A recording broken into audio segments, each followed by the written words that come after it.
Are you aware of what steps your predecessor took to investigate these evacuees? And what steps have you taken to investigate them? And what, if any, national security concerns still exist?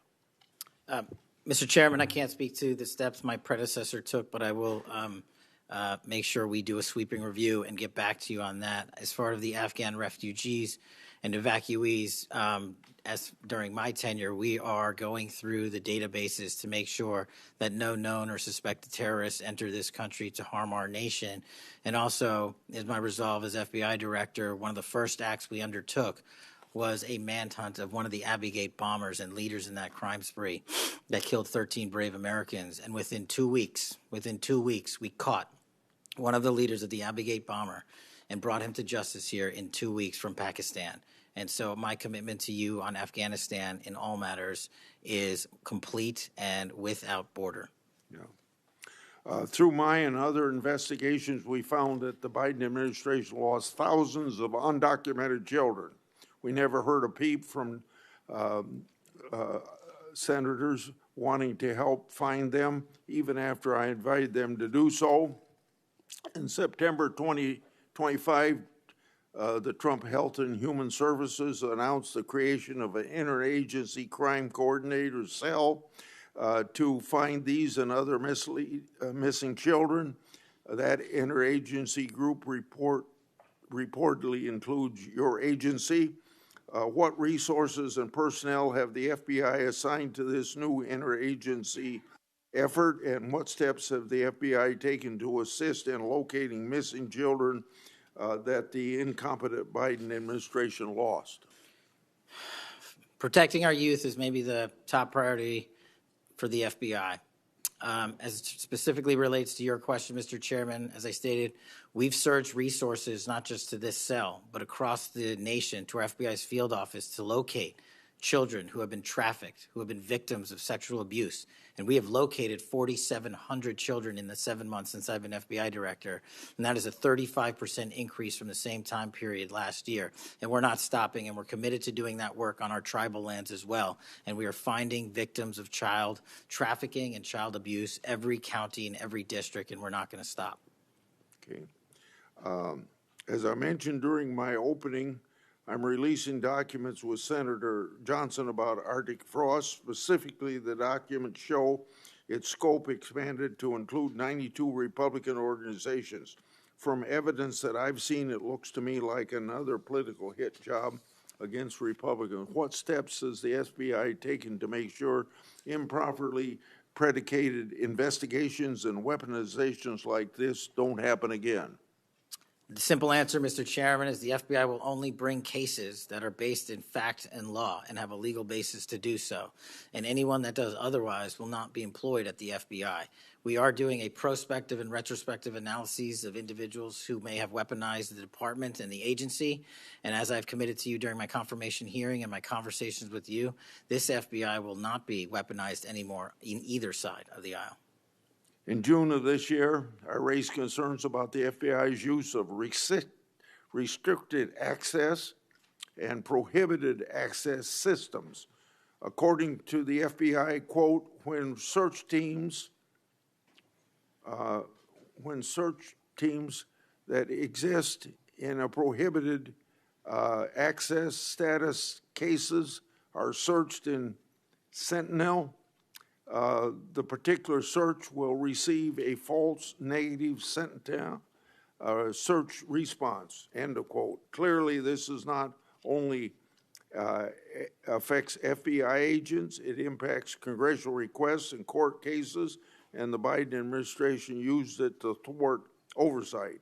How are you ensuring that restricted access and prohibited access files are produced to Congress during court cases? And have you identified any Biden family records in restricted and prohibited status? As I've committed to you with my transparency initiative, whether it's restrictive or prohibited, every single thing we can legally provide to Congress, we will. We've also restructured how these restrictive and prohibited cases are labeled and provided access to more people in the chain of command so that more people have knowledge of what these restricted and prohibited cases are, including myself and the deputy.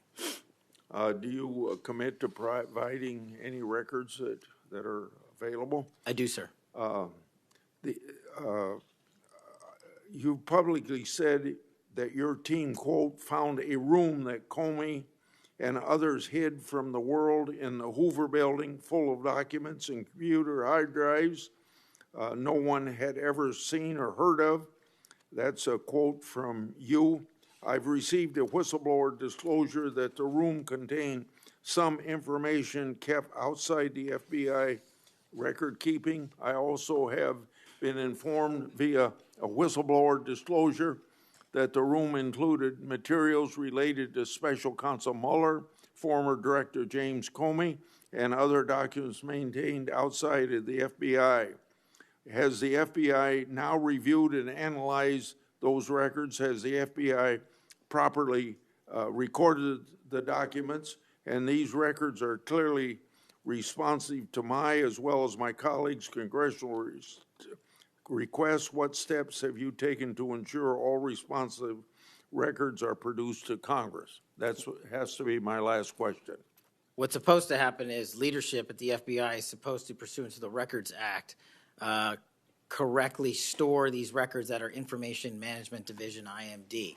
In this room, we found a plethora of hard drives, computers, hard documents, soft documents that were not so recorded, a voluminous amount of information. So we are continuously processing that information.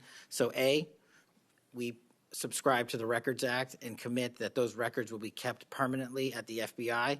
2, we are reviewing those materials. A lot of those materials are related to ongoing investigations.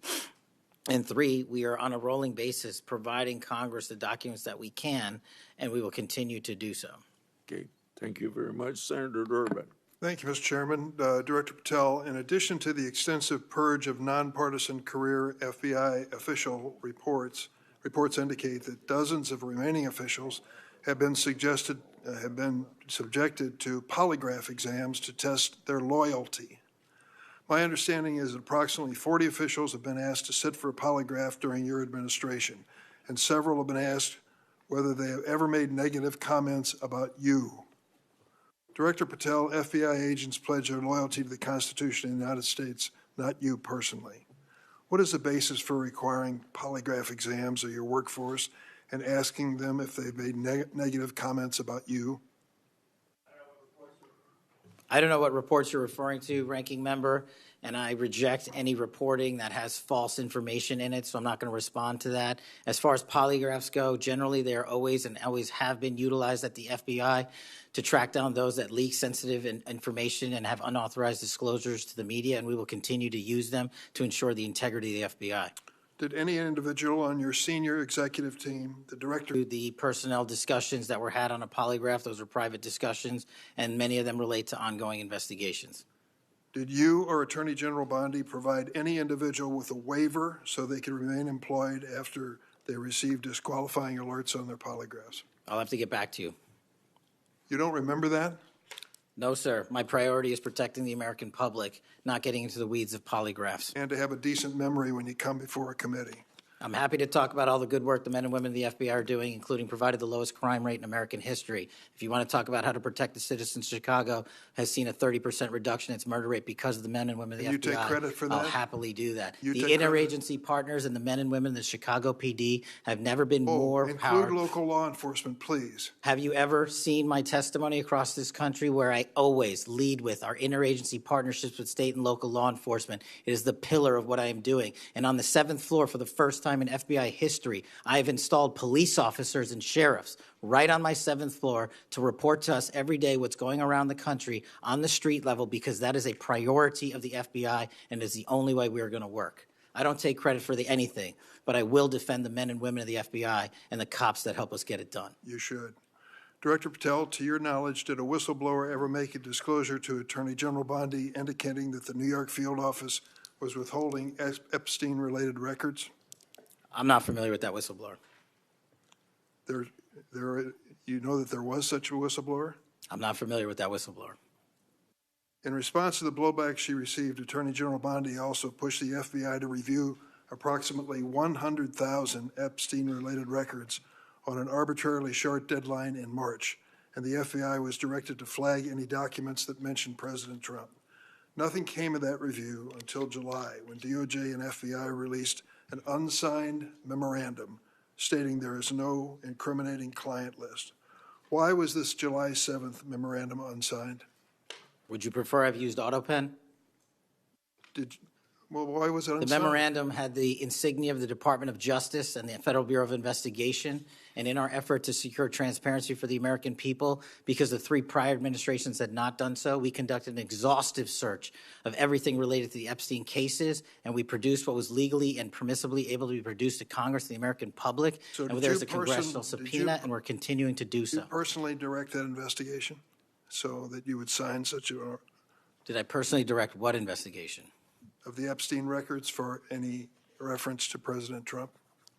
Again, you are citing reporting that I think is baseless. We conducted an investigation of the Epstein case files pursuant to the direction of the President of the administration to provide all credible information, and we are working with Congress pursuant to a congressional subpoena to turn over all the documents we can. All individuals. Who at DOJ and FBI was responsible for its drafting and conclusions? Many individuals at the Department of Justice and the FBI are responsible. There was no lead person?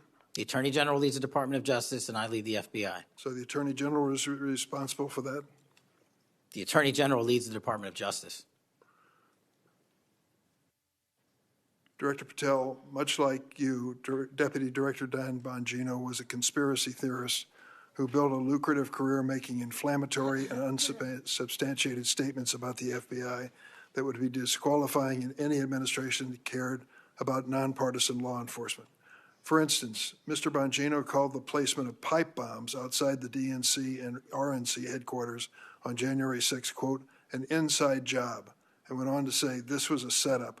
I have zero doubt, and whoever goes into the FBI, you better get an answer about why. Director Patel, you and Deputy Director Bongino are now leading the FBI. What is the evidence to suggest the pipe bombs placed outside of the DNC and RNC on January 6 were an inside job? I appreciate the opportunity to discuss Director Bongino's mind record. So many on this committee and the media jettison our 31 years of public service. Can you answer the question, sir? I'm answering the question. You're questioning the integrity of the Deputy Director of the FBI and mine. If you found any and I'm going to evidence. answer the question. The pipe bomb investigation is ongoing, and I'm not going to discuss the details of the pipe bomb investigation. Mr. Bongino was a Secret Service agent for 15 years, a police officer for 5. I served this country in multiple administrations for 16 years. We were also private citizens, and we are now back in government service. And what we have the ability to do is set aside our personal beliefs to deliver the mission of justice for this country, and we're doing it day in and day out. And I find it disgusting that everyone and anyone would jettison our 31 years of combined experience that is now at the helm of the FBI, delivering historic results at historic speeds for the American people. So you have no evidence? I got a lot of evidence, and I'll give it to you when I can. Yeah, I'm looking forward to it. There's a New York Times story this morning about Chris Meyer. As I understand it, he was your personal pilot, at least for some period of time. Mr. Meyer has quite a record himself. Flew over 350 hours as an Air Force pilot on 3 aircraft types in Afghanistan. Mr. Jardina, another former FBI agent, a 1999 graduate of U.S. Naval Academy, commanded 100 Marines in combat during the 2003 invasion of Iraq, participated in several firefights, followed up with 2011 deployment as reservist to Afghanistan, where he interrogated senior Taliban officials. It appears that you terminated these 2 agents. Why? I'm not going to get into personnel decisions that we made. So you're not accountable for your decisions to take people who served our country so admirably and terminate them without any cause? That's a one-sided story. Anyone that has been terminated from the FBI, generally speaking, failed to meet the needs of the FBI and uphold their constitutional duties. And you providing a one-sided story from your perch is absolutely disgraceful, because the men and women of the FBI deserve better. And your attack on the current leadership of the men and women of the FBI is equally disgraceful, because now you're attacking the leaders that are our brave SACs in the field who are doing the job that this country needs. And we will continue to do it. Excuse me, it's disgraceful when Mr. Meyer and Mr. Jardina, who served our country so well, are terminated apparently because of the rants of a broadcaster. That is your opinion. It is not a fact. Well, it's certainly, my opinion, I can back up with fact. Let me ask you to explain the situation in Baltimore, if you will. Did you read the story about the termination of the project in Baltimore? Which story? 764 Group? Sorry. Which story? 764 Group, the Baltimore agents were investigating. Are you familiar with that? No, sir. Well, I'm not going to go into detail. It would take too long to do it. But apparently that this group, 764, a nihilistic, violent extremist group, seeks to blackmail children to perform vile acts on a camera under investigation by Baltimore, which was terminated by you. I'd like you to respond in writing, if you will, as to the circumstances of that termination. Sure. Our operations against NVEs, as you're referring to, has been historically high, and we've taken down multiple NVE rings, including 764 rings, who are harming children and causing them to be mutilated and Last question. suicide. Can you explain why you are eliminating the requirements for a college degree for your agents? I appreciate the opportunity to address that. You said in your opening statement, we are reducing the training requirements at Quantico. We are not. We are expanding them. You are referring to an 1811 crossover program because I believe the men and women of places like the DEA, the ATF, and the Marshal Service and the Secret Service who want to work at the FBI should deserve that opportunity in a shortened, converged program, which we provided. We are also keeping the 18-week BFTC as is traditionally being held at the FBI. So we're not reducing any requirements. We are increasing those that we bring into the FBI. Did you change any of the requirements on college degrees? We are allowing police officers who have served for a number of years to come into the FBI who did not obtain the requisite college degree to apply to be federal agents because we feel they have the street-level experience we need to conduct this mission. I yield, Mr. Chairman.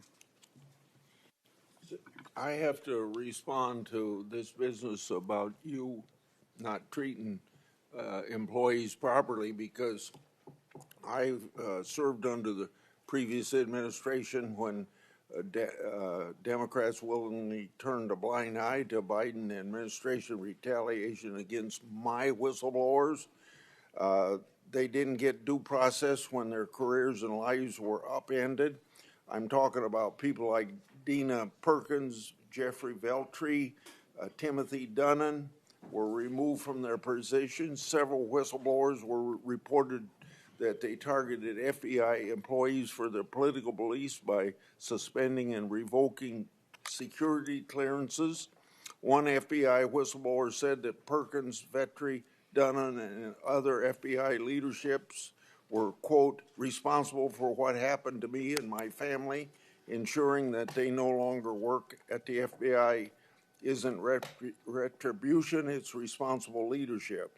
Another whistleblower that is a registered Democrat said they spoke out against abuses in security clearances processes committed by FBI senior leaders, particularly Veltri and Perkins.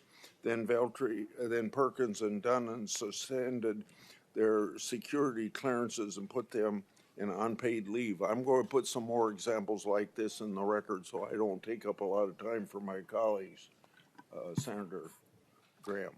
Thanks, Senator Graham. Welcome to the committee. The numbers sort of speak for themselves. You've done a lot in a small period of time. So all those folks out there making this happen, thank them for me. Well, sir. As to how to be an FBI agent, you've made a decision that local law enforcement folks, people who've served in law enforcement without a college degree are able to apply now. Is that correct? Yes, sir. Makes sense to me. So experience out in the field might be as valuable as a college degree, believe it or not. Venezuela.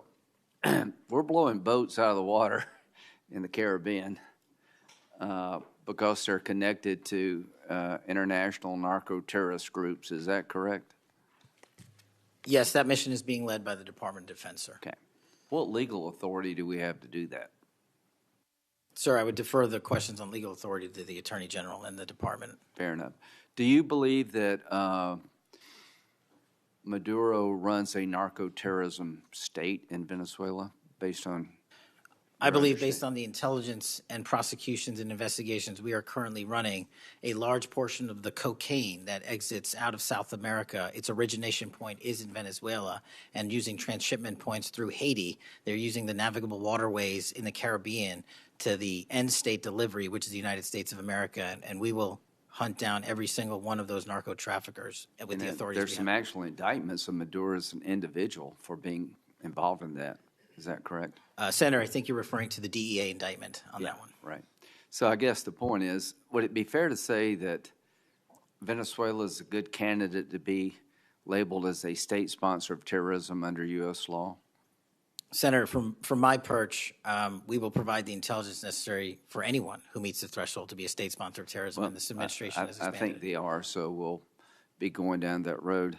China, on a scale of 1 to 10, 1 being nothing, 10 being great, how is China helping with the fentanyl problem here in the United States? Under this administration, we have taken, as I highlighted the Cincinnati case, the precursors are the problem. The fentanyl is the end state that kills American citizens. Well, the precursors are made in China, right? They're made in China. And so for the first time in a decade, I had a call with my counterpart in the MPS, the Ministry of Public Services, to attack the precursor chemical companies and have those chemicals labeled. Too early to rate the success? We have indicted multiple businesses in China. We've also cut off the transshipment points of those precursors. They switched. Once we got on their track about their delivery routes to the Mexican drug cartels directly, they started going to India. We called the Indian authorities, and they shut down those transshipment points. So we're continuing to work with our partners overseas. So China is helping, would you say? They are starting to help, and we are hoping, under this administration's leadership, we can get more of their help. Let me know, in the coming months if that continues, because if they are helping, that's a good thing. Yes, sir. We need to celebrate the breakthrough. If they're not, that would be a bad thing. So after the assassination of Charlie Kirk, there seems to be one refrain from everybody, and that's about the effect of social media. Do you believe that social media is one of the instruments radicalizing America and inciting violence? Well, it's not. My belief is based on the data, and the data shows that social media is wildly out of control when it comes to radicalizing. You're dead right. So what did you just say? This guy's the FBI director. He says that social media is wildly out of control. Now, free speech, we all agree with that, but you can't yell fire in the theater, right? Yes, sir. Free speech doesn't allow you to go online and groom a child for sexual. No, it does not. Okay. Free speech doesn't allow you to go on the internet and basically incite somebody to kill another person, right? Absolutely not. So if it's illegal offline, it should be illegal online, agreed? Whatever the law is. Yes, sir. Just because you're online doesn't give you a get-out-of-jail-free card. No, sir. So if a parent is worried about a child being bullied on a website, what rights do they have under U.S. law?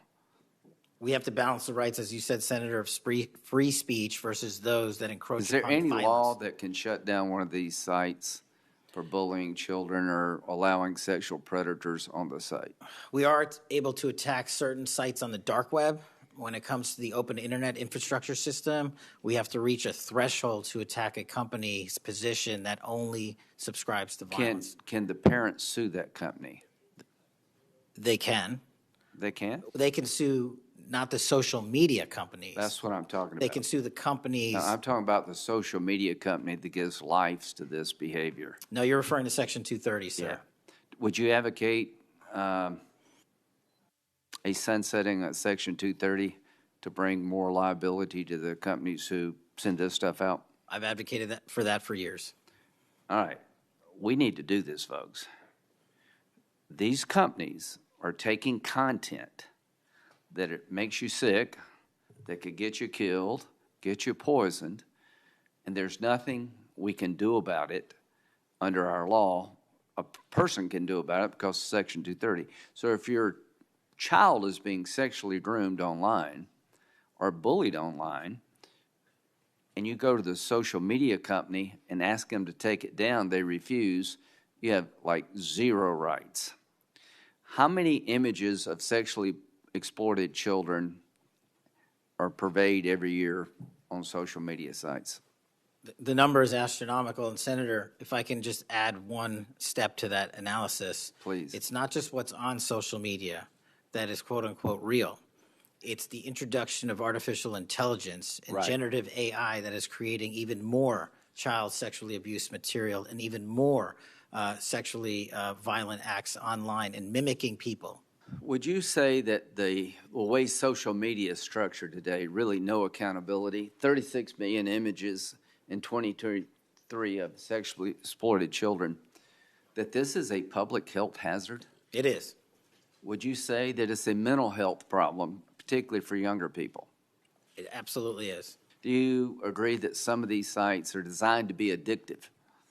I think not only are some of these sites designed to be addictive, unfortunately, the reality is some of these sites are designed to generate income, and many people are generating income based on this illegal trade. Do you think it's now time for America to deal with this problem? I'm all in. I have been all in, and I'm happy to work with Congress to do so. Well, I tell you what, having the FBI director all in is great news for me, and I hope the committee will respond and that we'll be all in, trying to fix a problem that I think is doing a lot of damage to our country. When it comes to John Bolton, was there new evidence involved in the raid on his home? Sir, that investigation is very much ongoing. As you know, there was a raid of his house pursuant to a legal Was there a search warrant obtained to go in? Absolutely, sir. Okay. All right. We're looking to have that search warrant unsealed Okay. at the Yeah, appropriate I time. think that would be good, quite frankly. In December 2023, Director Wray said he sees blinking lights everywhere regarding to foreign terrorist threats against our homeland. How would you characterize the state of threats to our homeland by foreign terrorist groups? Foreign terrorist organizations have adapted and started utilizing online platforms, and so is the FBI. And so while they are adapting and expanding how they harm our country, we have as well. They have not stopped. There's been a resurgence in places like West Africa and elsewhere of foreign terrorist organizations, and also the newly emboldened drug trafficking organizations in Mexico. It's going to take a whole of government approach to get. Does Hezbollah fall within that group? Yes, sir. So Hezbollah is involved in not only terrorism but narco-terrorism? Yes, sir. So do you consider Hezbollah a threat to the United States? Absolutely. All right, finally, do you have enough people Sorry. to do all this? Do you need more people? You're involved in a lot of things, and the numbers speak for themselves.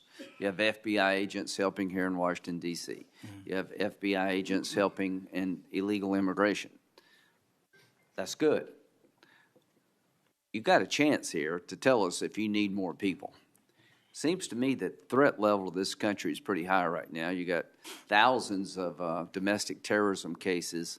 How many are being investigated? I think 3,500 off the top of my head. 3,500, okay. Anyway, it seems your plate's pretty full. I would urge you to get with your people, and if you think you need more people, now's the time to do it. It would be a shame to miss an opportunity to plus up the FBI if the threats justified it. Will you look?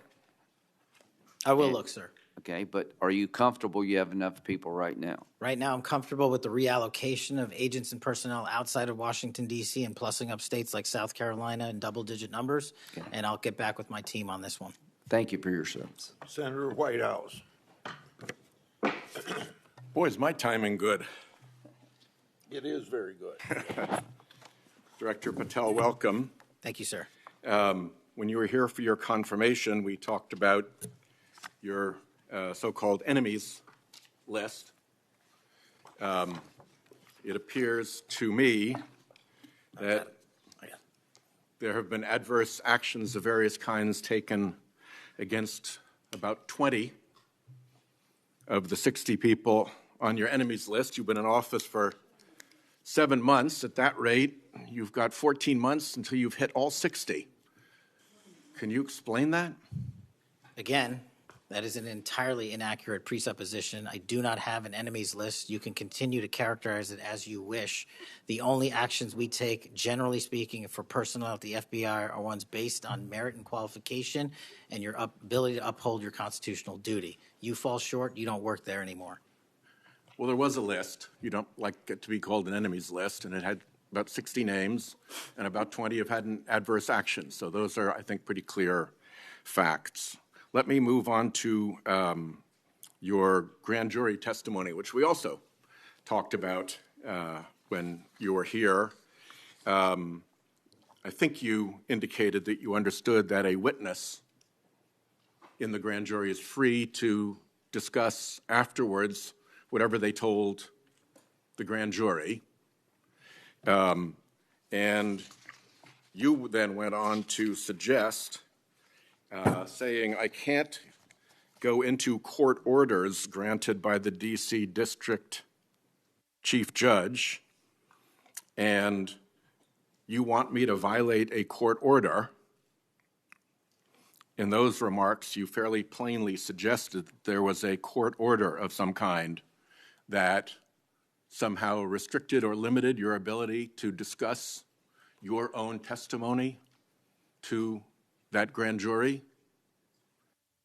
Since then, that chief judge that you mentioned, Judge Boasberg, has written, and I'm quoting him here, Federal Rule of Criminal Procedure 6E allows witnesses like Patel to divulge the contents of their testimony, meaning that nothing was preventing him from doing so before the committee. Can we confirm here today that there is no court order of any kind that limits your ability as a witness before the grand jury to discuss your own testimony to that grand jury? We can confirm that pursuant to my action that that grand jury testimony has been released, the transcript.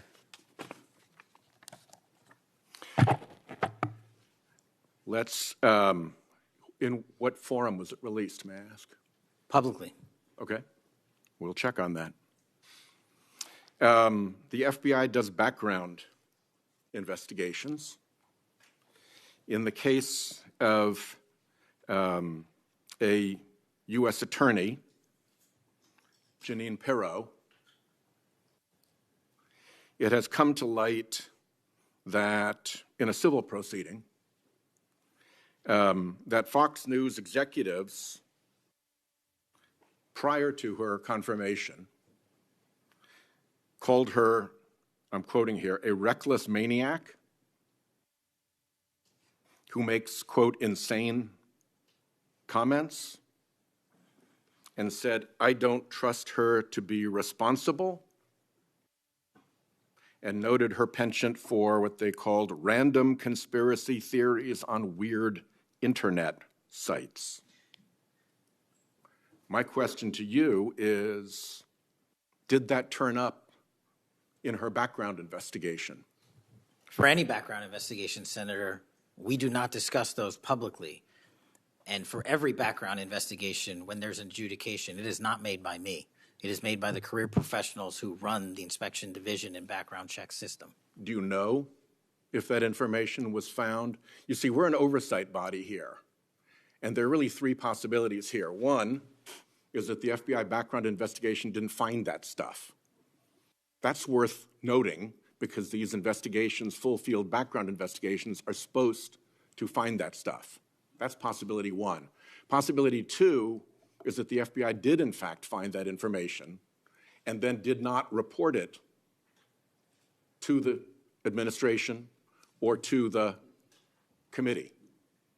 And the third is that you found it, you reported it to the administration, and they went ahead with her nomination knowing that she had been described as a reckless maniac who made insane comments, who wasn't trusted by colleagues to be responsible, and who had a penchant for random conspiracy theories on weird internet sites. Are you saying that this committee does not have any authority or reason to look into which of those things is true? This committee can look into anything it wishes. I'm telling you that the background investigations that are done by the HRD division are done by career individuals. They do not report the details of those to me. They adjudicate those independently and individually. That's how it's always been done. What happened during the pause of FBI background investigations that was alleged in the complaint against you and the FBI by the FBI agents who were terminated? On February 12th, Emil Bovee directed the FBI, quote, to pause any FBI background investigations of Trump nominees until Patel was confirmed, which happened on February 20th, is the general description of what they alleged. Why, do you know, were background investigations paused? Was it so material like this could be scrubbed out of them? And have they been resumed without that pause fully and normally after your arrival on February 20th? I can speak to the time period since I got there. Background investigations have been ongoing across the board at the FBI. Why was the pause, do you know? I was not there. Wasn't explained to you when you got there? Oh, by the way, boss, they've had an 8-day pause on background investigations. You think that would be something that would be explained to you at some point? Again, I leave it to the men and women at the HRD division to run background investigations. I do not interfere with them. I get that. But what I don't get is whether you were told about that pause, and why would you not be told about that pause? I don't recall that, sir. All right. The allegation also relates that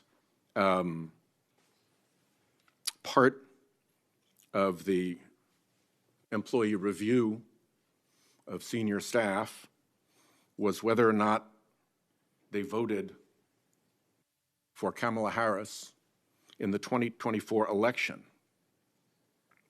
Since when is who you voted for a proper question for agents to be asked? I don't know what allegation you're referring to, Senator. If it's from an ongoing matter in litigation, I can't discuss that. But what I can discuss is I can only speak to the FBI's background investigations. There are other background investigations conducted across the government. I can only speak to mine. So just to clarify, I'm not talking about the FBI full field background investigations. I'm talking about internal employee reviews for promotion, for termination, for job actions of various kinds. And my question to you is it now the policy of the FBI to ask agents who they voted for, and since when is who agents voted for a proper question for the FBI to ask?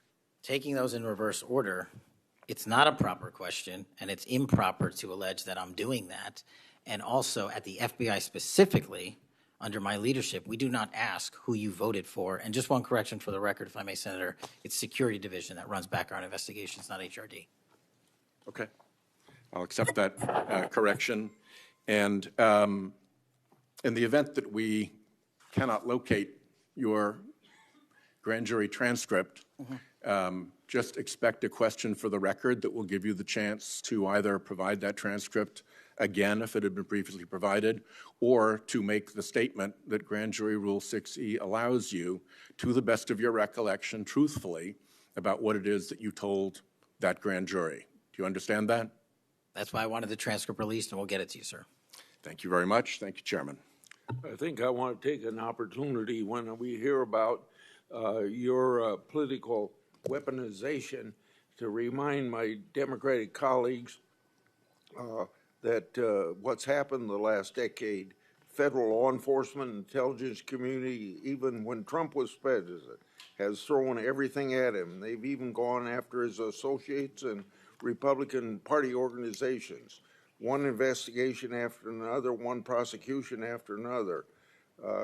I use examples you've heard me already say today, Crossfire Hurricane and Arctic Frost. These were all built on defective foundations of political bias. And then we released the Clinton Index and the Durham Index to and the FBI's failures to investigate. So I've been acquainted with this because I've been trying to get to the bottom of it, and we had to get a new FBI director to get all this information, Senator Cornyn. Director Patel, welcome. Thank you for your willingness to serve in this very challenging position. How many people work for the FBI today? Approximately 36,500, give or take. I've always wondered whether an organization that big and that diffused all across the nation was actually capable of being managed. Have you experienced any surprises in terms of the, as the director, in terms of your management of the organization? In my experience, Senator, the leaders in the field are supposed to lead. So we have empowered and we've changed the structural operation of the FBI to empower SACs in the 56 field office, 55, 56 come 1 October, to lead the mission. We've also empowered the respective assistant directors and operational directors to lead the mission. That is how you manage 36,500, 37,000 people. No one or two people can do it. And that's been the transition, is the power structure is being pushed out to the field operations. It sounds like a very practical way to approach it. And how is morale? Morale, when I travel around the country, in my experience, has never been higher. The FBI and the police officers that we work hand in glove with across this country are excited to do the work. And the stats that I'm citing are no achievement of mine. The stats that I'm citing in the 7 months that I've been there, such as a 42% increase in cyber arrests alone this year, is because the men and women at the FBI have been empowered in the field. They want to do the work. They're getting the opportunity to do the work. And with our great partners in the respective states like Texas, and where we just returned a top 10 most wanted fugitive in Cindy Singh, are getting the ability to make those prosecutions a reality. By the way, Senator Durbin was asking about polygraphs. Aren't polygraphs a standard part of the standard test given to people with security clearances across the intelligence community? They are. As a condition to maintaining your security clearance? I believe they are. Speaking of intelligence, one of the things that I've wondered about over time is, you know, the FBI is a premier law enforcement agency in the nation, but you also have other important responsibilities in counterintelligence. And there's been different debates or people wondering whether, including me, whether that's an appropriate role for the FBI to play. And I guess the most challenging part of that is if it's not at the FBI, where would it go? But can you, given your background, I know as working on the HPSI and your intelligence background, can you talk a little bit about what you think about the counterintelligence role of the FBI agents and how that's working, whether you think it's performing the way it should, or whether there are other changes or reforms need to be made in order to improve its functioning? As you know, the threats from our adversary nations are just proliferating every day. So what do you think? The espionage activities of our adversaries have never been so high, and I think the counterintelligence mission is properly housed within the FBI because we've been vested with those authorities for Congress, and I believe that mission set is working. And if I can, sir, since January 20th of this year, the FBI has made 55 arrests on the counterintelligence mission alone. That's a 30% increase in CI arrests from the same time year-to-date last year. We've arrested 33% increase in PRC counterintelligence arrests, an 83% increase in Russia counterintelligence arrests from the same time last year, then a 60% increase on Iran counterintelligence arrests from the same time period last year. So we are already on total exceeding the entirety of the number of arrests from the previous year on counterintelligence matters across the board. And in my opinion, the FBI is the only agency that can do it. Now, we work with the interagency to do it, and we need them, but we have the mission set. Thank you. You know, sometimes I wonder whether we sort of repeat the way we do things because we've always done it that way. And I'm getting up to building up to this issue of the narco trafficking and what President Trump has ordered the Defense Department to do in terms of to take out some of these transnational criminal organizations that are importing poison into the United States and responsible for killing tens of thousands of Americans, maybe hundreds of thousands of Americans over time. Do you think a law enforcement model for dealing with these narco traffickers is adequate to deal with the threat? Or do you think we need to start thinking about this in maybe new and different ways? Obviously, we're not engaged in a war per se, although it is a war metaphorically. And the law enforcement model seems to be not working from the standpoint of dealing with the volume of the threat and the magnitude of the threat. Do you think we need to start thinking about how do we deal within constitutional legal parameters to deal with this problem in a different way to be more effective in protecting the American people? Absolutely. And the way to analogize this and why I've advocated for the designation, and I'm thankful that the Trump administration has designated these cartels and narco traffickers as foreign terrorist organizations, is because we must treat them like the foreign terrorist organizations post 9/11. We must treat them like the Al-Qaedas of the world because that's how we're operating. And just treating them with law enforcement capabilities alone was wholly insufficient to wipe out the targets in their entirety. They always had the next man up philosophy. If you take out the leader, they got 10 guys behind him. But in order to eliminate, and that's the key, eliminate the drug trade, and eliminate the pouring into this country of narcotics, we have to use our authorities at the Department of War and the intelligence community to go after the threat like we did terrorists when we were manhunting them. And now we have that ability, and we're seeing that in live time, whether it's on the strike on the boat or going down into Mexico and working with our Mexican authorities with these intelligence assets to say we've located not just the person in charge, the cadre in charge, but the entire network, and we are now able to dismantle that entire network. It's going to take time. The manhunt after 9/11 took some years, and this is going to be a years-long mission. Well, I'm glad you mentioned the counterterrorism mission because we've had a lot of experience, the U.S. government writ large, with dealing with terrorism in the Middle East and elsewhere. And obviously some of our friends and allies, like Mexico, for example, are very sensitive about sovereignty and being able to control what happens on their territory. But yet we're beginning to see more and more cooperation, as you point out, in that regard. And so in your opinion, has the counterterrorism model, have the lessons learned by the U.S. government writ large, are they being aggressively applied? Are there other things we need to do to make sure that those skills, those lessons learned are applied more broadly to the threat of narco trafficking? I can only speak to the FBI. We are applying all of them to our the CT mission set to the CN mission set, and we're using the new authorities given to our intelligence community partners in the Department of War to combine these collective efforts and in a new way, meeting together and creating an interagency process that gets after the threat dynamic. And whether that's a kill operation, a capture operation, a surrender operation, or a host nation takedown, like we did with the counterterrorism mission sets in Afghanistan, in Iraq, and Pakistan, and elsewhere, we are applying that to the drug traffickers in Mexico and Venezuela and Colombia. Thank you very much. Thank you, Mr. Chair. We have seen too much political violence in this country. We all know that. Just last week, Director, your friend Charlie Kirk was gunned down on a college campus. I'm sorry for your loss. In Minnesota, only 2 months ago, a madman took the life of my friends, Melissa and Mark Hortman, shot Senator John Hoffman and his wife Yvette a combined 17 times.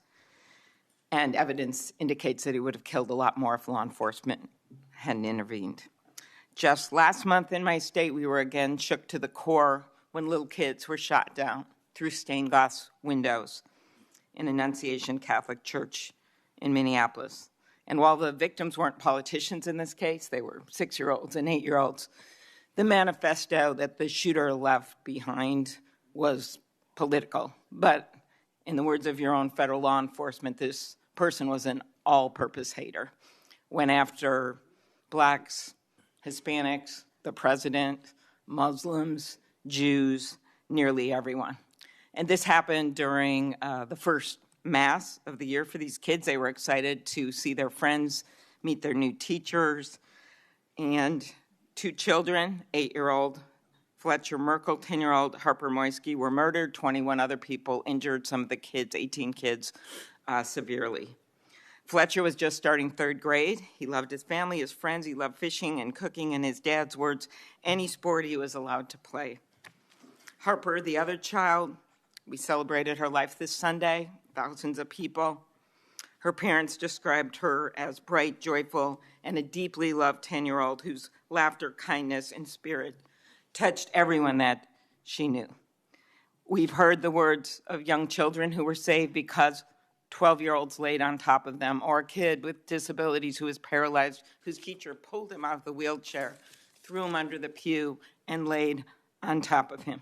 We do thank the local FBI director and the local U.S. Attorney's Office for their work in both of these cases, the Hortman case and this. But I did want to focus on one local law enforcement moment that I'm not sure has made with all the news going on in Minnesota. When the first 911 call, and you've heard about other places where this waited and waited, the first 911 call was made at 8:27 a.m. The first officer was on the scene just 4 minutes later, local Minneapolis police, at 8:31 a.m. The Chief O'Hara, shared with me the actual numbers. Listen to this.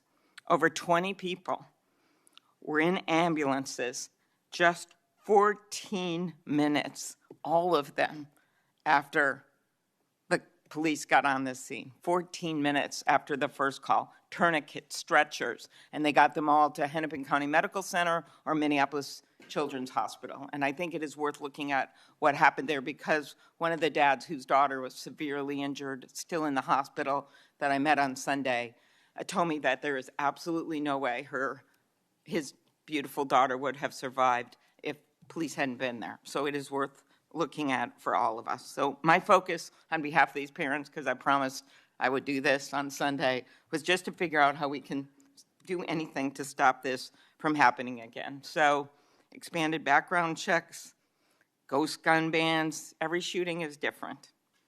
Raising the minimum age to purchase assault weapon, even if we're not going to ban them. I favor banning them, but that's one idea that's out there when so many of these shootings are people who are 18, 19, 20, 21. The one at Annunciation Church was 23. Both shooters in Uvalde and Buffalo had just turned 18 when they purchased the assault weapon bans. I'm not saying any one of these things would prevent every single shooting, but I really ask everyone to look at these. We also need to tackle social media, and I really did appreciate Senator Graham's questions. I think we have to protect free speech and not engage in censorship. But for years, I have supported repealing Section 230, which was made when these companies were little companies starting up in garages.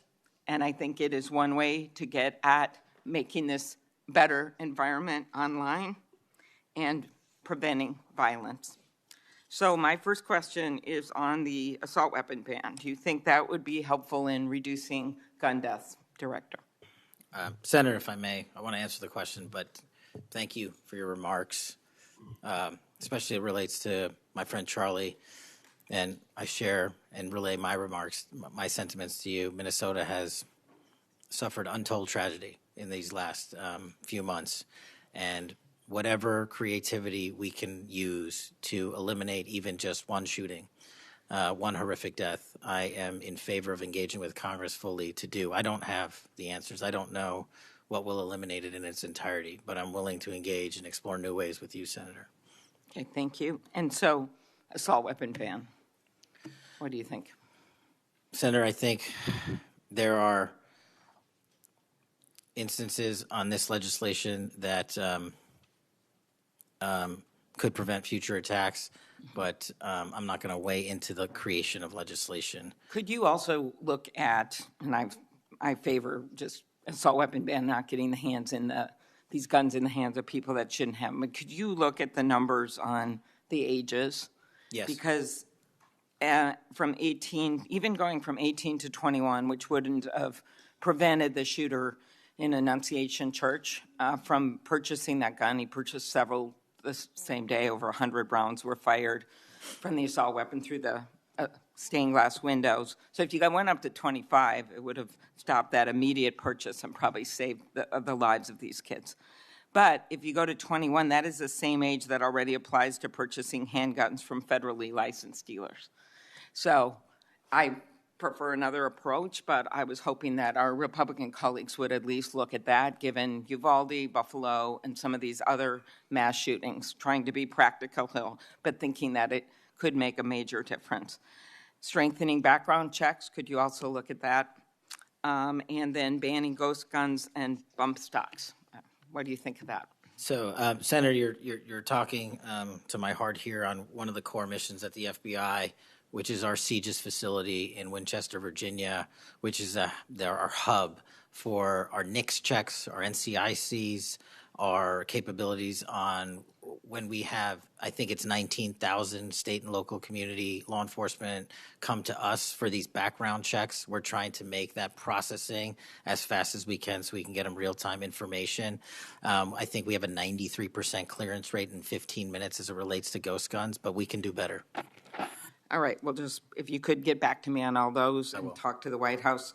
Threats against elected officials have increased exponentially. Members of Congress received more than 9,000 threats last year, up from 1,600 in 2016. There's been a lot of talk about the rhetoric and the like. And if we want to move forward on things like Section 230, or even look if we can do anything on guns, I do think we're going to have to be honest about this all-purpose hater issue, and it has bothered me, this thing, we're going to go after this group, we're going to have to go after this group. I just want to, for the record, show that the murder of Speaker Hortman and her husband, it was Democratic lawmakers on his list. He went to the ones whose addresses he had, by the way. Planned Parenthood was on the list, as were businesses and law firms. Doctors. I already mentioned the ones with the Catholic Church shooting. So it is not just as the radicals on the left, what's a quote from the president, are the problems, or destructive movement of left-wing extremism that Vice President Vance said. According to the Anti-Defamation League last year, all the murders were committed. And I'm not actually going to say this because I don't even want to go left-right with this, but you can imagine it wasn't from the left. Cato Institute, conservative think tank, published a study just last week that found terrorists from the right were responsible for 6 times more deaths than people from the left. I actually don't want to go tit for tat on this, but what I am asking for is that this rhetoric of blaming one side or the other stop, if you could convey that to the president, and that we actually work on things that are solutions. So could you commit to me, Mr. Patel, Director Patel, that you will do that? Absolutely, Senator. Okay, thank you. Last, you were asked about social media, and I will put some more questions on the record about that. I think we could make major movement on that. The local FBI helped when the city of St. Paul was a victim of a cyber attack, and I'm concerned about some of the cyber attack cuts. I'll ask you that on the record. AI, I'm glad you raised that. I think we have to do more, but also including election interference, because they're using AI videos. I just had one happen in this very committee on me, and I just think they're going to start using it in democracy, election. They could be foreign. Do you think some of this is foreign entities, Mr. Patel? Generally speaking, we have traced a lot of this to loose groups overseas that don't have any sort of central cluster. There's going to be a lot on you then. And then last, I'll put on the record just my concern about protecting journalists. The new guidance that came out of the department. Have you deployed any FBI resources to investigate members of the media for activities related to news gathering, reporting, or reporting on government whistleblowers, something near and dear to the chairman's heart?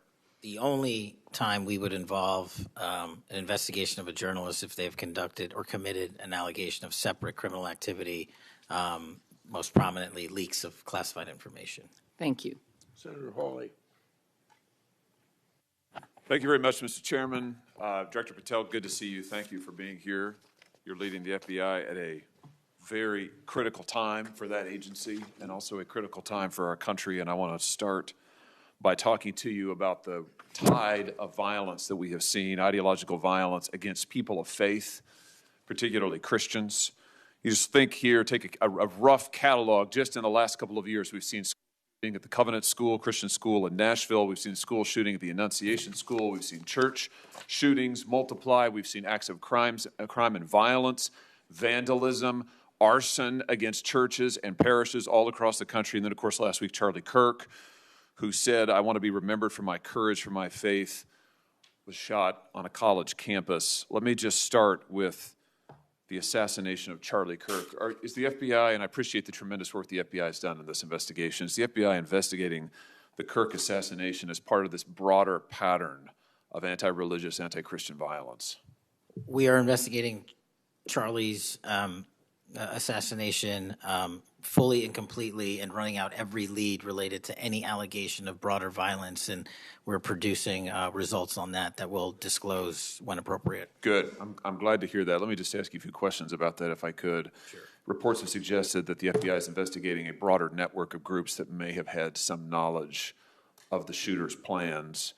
Can you give us any details on that, following up what you've already said in public? How's the FBI working to find other potential accomplices, folks who may have known about the shooter's plans, folks who may have encouraged him? Any update on any of that? So in terms of what we do for an interrogation perspective, we go and reach out to the family and community immediately. And we've conducted those investigations and interrogations with local law enforcement, and we're continuing to do that because those closest to the suspect are going to hopefully know the most about the suspect and his beliefs and his ideology. On top of that, unfortunately, it has been leaked that there was a Discord chat, and for those unfamiliar with it, it's a gaming chat room online that the suspect participated in. So what we're doing, we've already done, is serve legal process, not just on Discord, so that the information we gathered is sustained and held in a evidentiary posture that we could use in prosecution should it be decided to do so. And we're also going to be investigating anyone and everyone involved in that Discord chat. Okay, very good. I see the public reports that the Discord thread had as many as 20 additional users. It sounds like you're trying to run down all of that to see if that's accurate, who else may have been on that thread, what they may have known. Is that fair to say? It's a lot more than that, and we're running them all down. It's a lot more than 20? Yes, sir. And you're running all of that to ground? Every single one. Yeah, fantastic. Let me just turn to the broader question here of anti-religious, anti-Christian violence. Let me just give you a few stats that I'm sure that you're all too familiar with. Every person of faith in America certainly is. Major report this past year found that there have been over 400 instances of hostility against churches in the United States in the year 2024. Those included arsons, bomb threats, shootings, and firearm incidents. Another organizational report found that there were 500 attacks on Catholic parishes alone. So that number, 415, that's all Christian churches in 2024. Another organization found 500 separate attacks on just Catholic parishes since May of 2020. Of course, we have the Covenant School shooting, the Annunciation School shooting in Minnesota, where 2 children were shot dead as they were praying in a pew. Here's my question. What is the FBI doing to take on this rising tide of violence that seems to be motivated by anti-religious hatred? Specifically, sir, we have 60 anti-Catholic hate crime incidences reported to us that are being investigated. Publicly, I can tell you we have 5 hate crime investigations with anti-Catholic bias ongoing currently in the states, in the cities of Kansas City, Louisville, Houston, Nashville, and Richmond. That's what I can say publicly. But any ideologically based attack against any faith, as a man of faith myself, will not be tolerated, and the full resources of the FBI are committed to all of it. Are you investigating any domestic cells that instigate or encourage or fund or in any way support attacks on churches or other houses of worship? Senator, you raise an incredibly important point that most people don't look at. I've always said we follow the money, and whether it's terrorism or attacks based on ideology or attacks on institutions of faith or people of faith, someone's paying for it, and we are reverse tracing those steps. We are not stopping at the perpetrator themselves. We are reverse engineering to hold those accountable in our investigations to who funded them and knowingly funded them, and we will bring the appropriate steps against them with our partners at DOJ. Good. I'm glad to hear that. We look forward to hearing reports on that progress. Yeah. Sorry about that. Let me just ask you this in the same vein, Director. Since the Dobbs decision, the FBI has advertised $25,000 rewards for information on attacks on abortion clinics. Will the FBI similarly offer rewards for information on attacks of houses of worship? Yes, when it is appropriate, the rewards are any reward, whether it's an attack on a house of faith or on a homicide or whatever, is determined by a group within the FBI, but we will work with them to make sure that rewards of monetary value are put out for all ideologically based attacks. Good. You just rattled off some statistics, which I was glad to hear, about the number of investigations you have open, the incidents you're tracking against Christians, against houses of worship. Let me just ask you if you consider designating a senior official as a liaison to houses of worship, to Christian and other religious organizations, to publish metrics on investigations and arrests related to church attacks, church threats, vandalism, arson, etc. Will you set up a system for liaising and then reporting so that everybody can see, this committee and the public can see just how many attacks we're talking about, just what the level of threat and violence is and what the FBI is doing to combat it? Senator, you're speaking my language. The private-public sector partnership on this specific issue, just like the other ones we've talked about, is equally transformative to finding those involved in these criminal activities. And with your assistance, I would ask you if you're able to identify someone who's an expert in that area, we will work with them. We will take their information because as great as the FBI is, we're only as good as the information we can get, and we don't have the reach that the private sector does in some of these areas. Very good. Happy to help on that. Let me ask you about something specific to the FBI, because sadly, as you know, the FBI, when it comes to anti-religious animus, has been part of the problem before you got to this agency. And I know that you remember the infamous memo generated by the FBI that attempted to recruit informants in houses of worship, in particular in Catholic parishes. Your predecessor testified when this information, I just want to reiterate, this memo became public because of a whistleblower.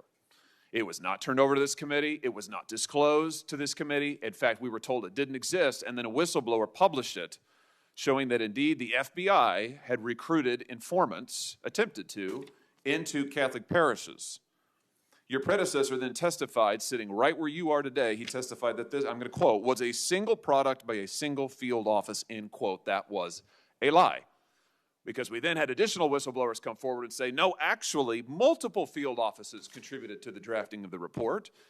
And indeed, there was a second anti-Catholic memo that the FBI generated. And indeed, those memos were distributed to over 1,000 FBI agents across the country. You know all of this. You and I talked about it when you were here for your confirmation hearing back in January. I just want to follow up and see, have you been able to determine how this memo got written and distributed? How is it that the Federal Bureau of Investigation came to be recruiting informants in Christian churches in this country?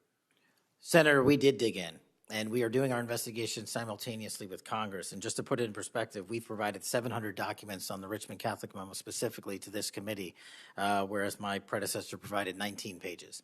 And not only that, but we looked into how the source recruitment structure at the FBI was conducted during this time.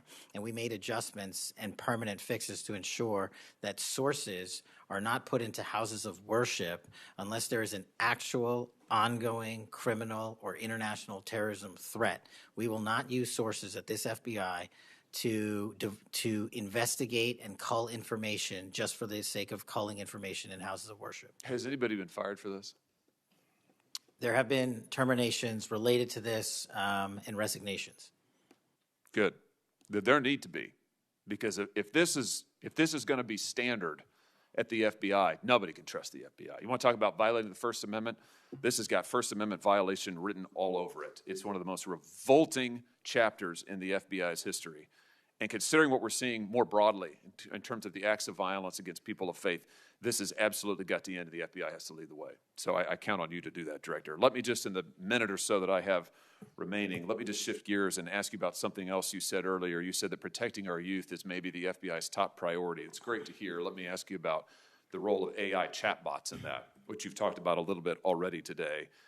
Are you investigating any cases of AI-generated child sex abuse material? You issued a PSA earlier this year warning that synthetic child sex abuse material, it's where the AI generates it using maybe a real kid's image, but then generates sex abuse material.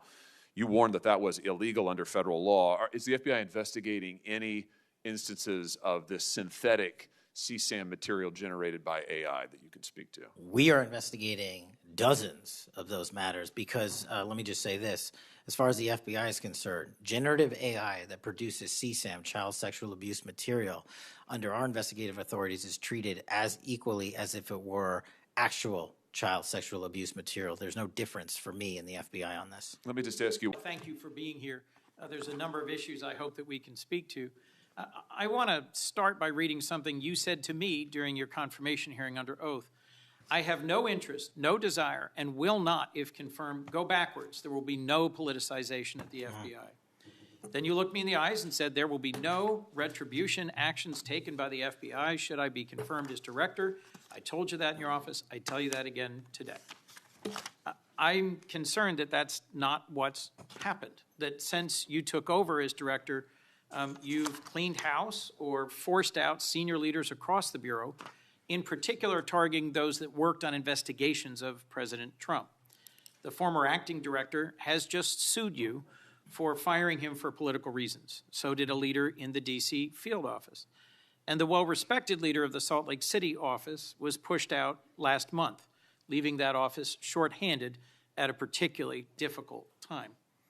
I'm worried that these actions compromise the Bureau's ability to keep Americans safe. Hundreds of agents have resigned.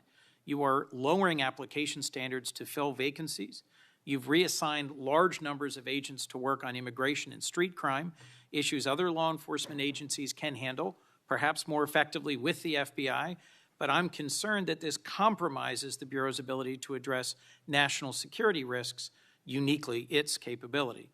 In fact, you've shut down the Office of Integrity and Compliance, which makes sure that agents act in a lawful and ethical way, and reassign staff away from domestic terrorism investigations exactly at a moment I think we are all concerned about it. I also have to ask, you came before the Appropriations Committee in May and told us you wanted a $500 million budget cut for the FBI, literally an effort to defund the police. I am grateful for the work of the men and women of the FBI. They've done great work this year in Delaware, partnering with the Dover Police Department to support human trafficking victims, partnering with the Middletown Police Department on armed robbery and carjacking. And it's urgent, I think, that we fix the direction and the prioritization within the FBI. And I wish we could focus on those efforts today. But I'm seeing an FBI leadership more focused on social media clout and on political revenge than on fighting crime. Director, have you ever ordered that an FBI employee be terminated because he or she worked on an investigation into President Trump? Senator, thank you. One quick correction for the record. There's 280 NV investigations. I gave the incorrect number to Senator Hawley. Thank you. Understood. As far as a lot of your statement, I disagree with it, and I'm happy to address it. But the only way, generally speaking, an individual is terminated at the FBI is if they have violated their oath of office, violated the law, or failed to uphold the standards that we need them to have at the FBI. So those who say that they've been fired because of working on investigations into President Trump are lying or misrepresenting? Well, those matters are alleged in litigation, which is ongoing, so I can't comment on those specifically. Could you comment on why you fired former acting FBI Director Driscoll? I can't because it's ongoing litigation. Could you say now definitively under oath that the rank and file agents who were assigned to work January 6 cases will not be terminated because that's what they were assigned to do? I've said it before and I've said it again. Your case assignment, as I was given case assignments when I was a young prosecutor, does not dictate your career or your termination. Thank you. Then let me go to the appropriations question. In May, you testified before the subcommittee on which I serve, defending the president's request that we slash the FBI's budget by about $500 million. The day before, you testified the opposite in front of the House. Where are we in terms of the budget request? Senator Graham earlier said if you're requesting more funding for more agents, let us know. We're nearing the end of the fiscal year. In front of the committee on which I serve here in the Senate, your request was for a reduction of hundreds of millions of dollars.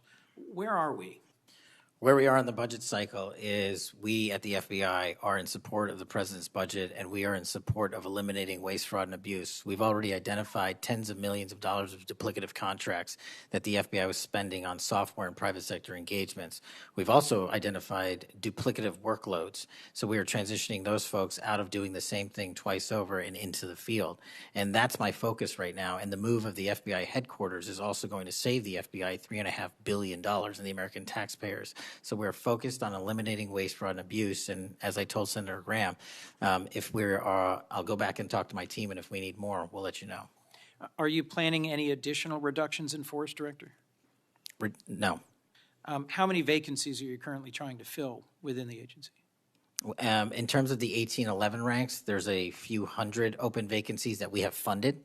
And so we're filling all of those with our hybrid 1811 program and our new recruitment program, and I think a lesser amount of IAs and SOS. So if hundreds of agents have retired or taken the fork in the road offer, and you have vacancies, but you're requesting $500 million less, how does having fewer FBI agents help you tackle violent crime and address our national security issues? Just to put it in perspective, Senator, sorry, I didn't mean to cut you off. If we had this $500 million, we've done the math. It would take us 14 years to onboard every vacancy that's on the books currently at the FBI because we can't hire these folks and train them overnight.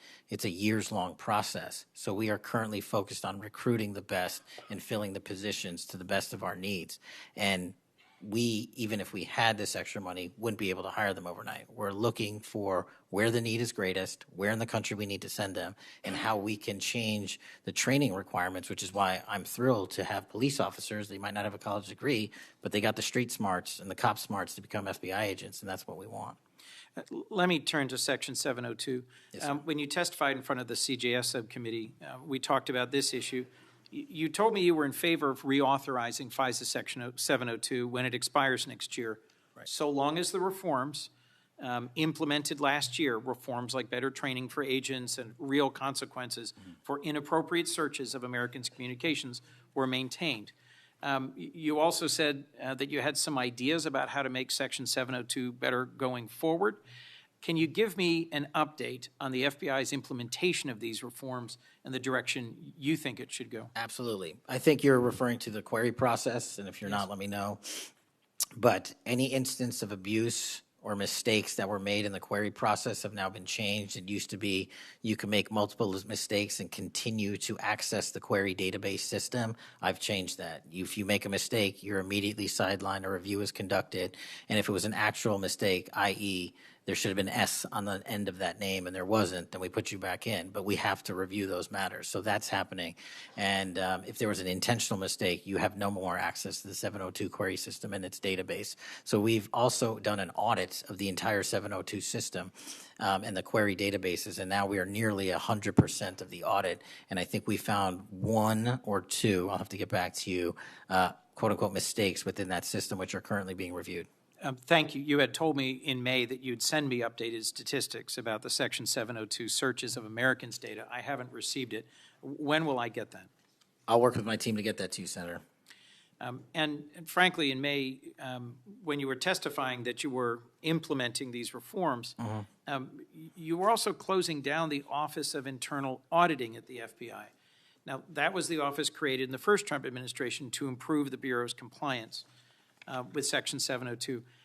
How is that working out? How can you continue to advocate for robust civil liberty protections but shut down the office that was created to enforce those safeguards? Help me understand this. Absolutely, Senator. This is a great example of sort of duplicative work. Both, there was two divisions in the FBI working on this, And all we did was the inspection division, which is the leader in this query system and this audit system, has now been given the single source mandate to conduct these. So the OIA, its elimination, is just taking folks who were working there and were experts in it and folded in under the inspection division, and then taking other folks that we didn't need because we had enough manpower and pushing them elsewhere in the FBI. I'm concerned about the rise in threats against members of our judiciary. What are you Yes, sir. doing with the U.S. Marshal Service to help protect our federal judges and with state and local judicial systems to help provide some of the expertise of the FBI in protecting them as well? I share your concern, Senator. We have 35 open investigations, 17 against federal judges, and the remainder against state court judges and threats that they have received. And as you know, federally, there's a specific statute which prohibits that. So we are working up those cases and referring them to prosecution where we can meet the threshold for evidence. In your written testimony, you referenced how counter-UAS legislation expires and we need to resolve the conflict in jurisdiction and authority. I agree, this is an urgent concern. I have heard from state and local law enforcement about it, from the folks responsible for major events, whether it's sports or concerts or public events. Given the tragic increase in political violence, I'm very concerned about the misuse of drones and the potential of there being a catastrophic event. What could we do to address this challenge? Well, obviously, reauthorizing the capabilities that we have under the Counter-UAS program. But just to highlight what the FBI is specifically doing, we've been given the mandate to work with DHS to secure not just the Club World Cup that we had, by the way, which occurred in 32 matches across the country without any significant incident, which we're proud of, and we're taking that model for the next World Cup and also the Olympics. But the reason I bring that up is because we pushed out our counter-UAS programs to address the security needs, and that's where our focus is on events like that. Mr. Director, thank you for your testimony. I look forward to working on actually solving criminal problems and reducing the extent to which what we're going back and forth about is more political and partisan point scoring and more actually solving crimes for the American people. Yes, sir. Senator Kennedy. Mr. Director, you and the FBI, working with state and local law enforcement officials in Utah, have caught the assassin of Mr. Charlie Kirk. Is that right? We have a suspect, yes, sir. And you did that within 48 hours, did you not? 33 hours. 33 hours. Congratulations. We've had other political assassinations. Back in June, an assassinated Representative Melissa Hoffman, Mr. Hoffman, Senator John Hoffman, and Mrs. Hoffman in Minnesota. You and the FBI and Minnesota state and local law enforcement officials caught the assassin within 48 hours, did you not? I believe that timeline's correct, Senator. Congratulations. Sometimes we miss the forest for the trees. Good work.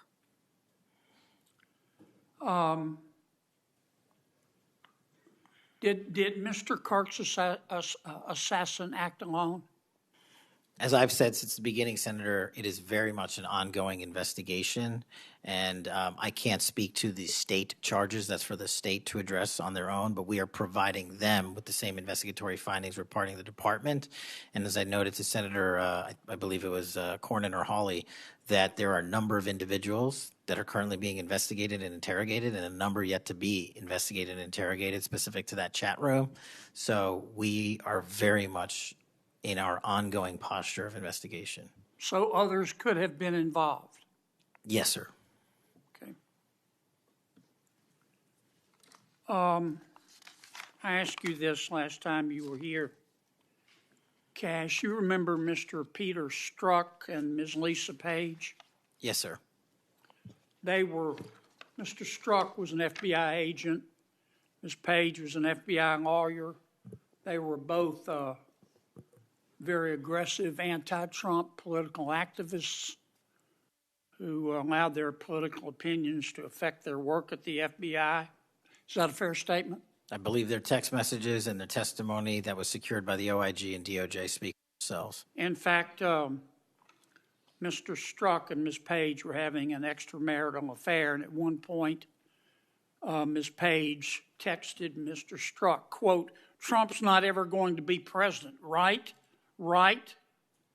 And Mr. Strzok replied, "No, no, he won't. We will stop it," end quote.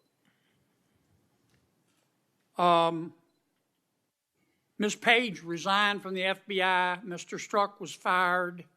They promptly sued the federal government and the FBI and Justice Department for releasing their emails, which revealed all of this. The FBI settled that lawsuit for $1.2 million, gave Mr. Strzok $1.2 million cash, gave Ms. Page, who resigned. She wasn't fired, she resigned, she quit. Gave her $800,000.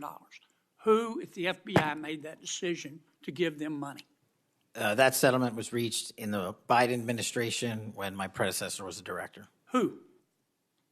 Are you saying that Chris Wray did? The only people that can decide that settlement are the Attorney General in conjunction with the director and the administration. Okay, so you're telling me that Attorney General Garland and Director Wray decided to give them the money. Is Yes, that sir. right? Yes, sir. Okay. Now, when you took over the FBI,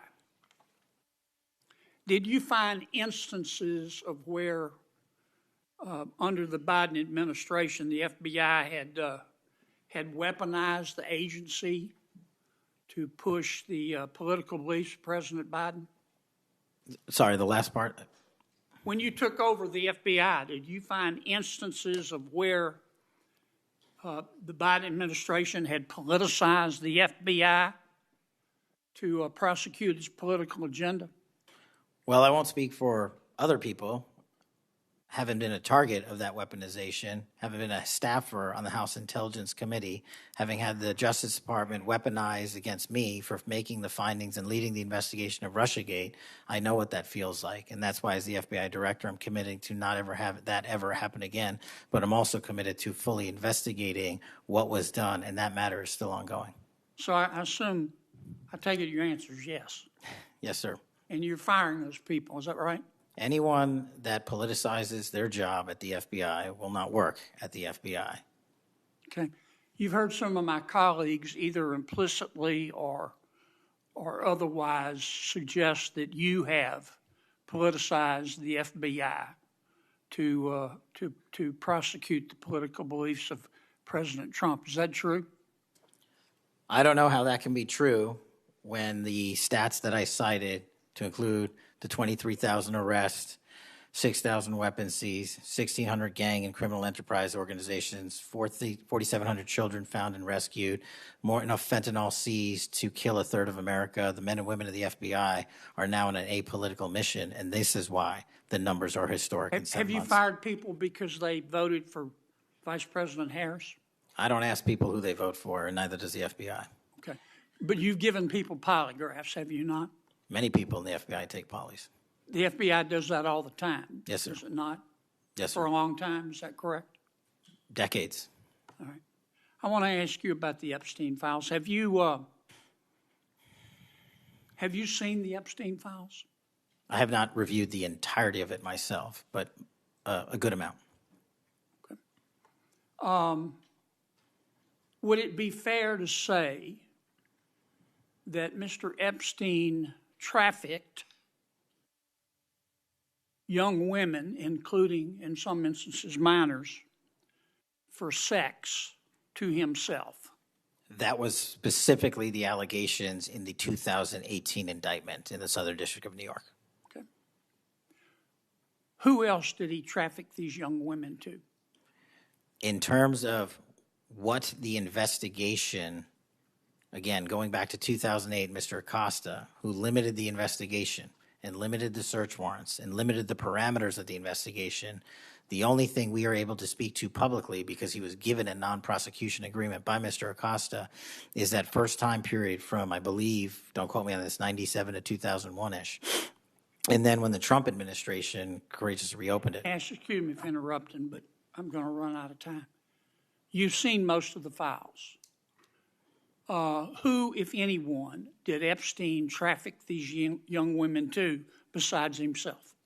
Himself. There is no credible information. None. If there were, I would bring the case yesterday that he trafficked to other individuals. And the information we have, again, is limited. So the answer is no one? For the information that we have. In the files? In the case file. Okay. Now, President Trump has deferred to the FBI and the Department of Justice with respect to the Epstein records. He says it is your call about releasing them.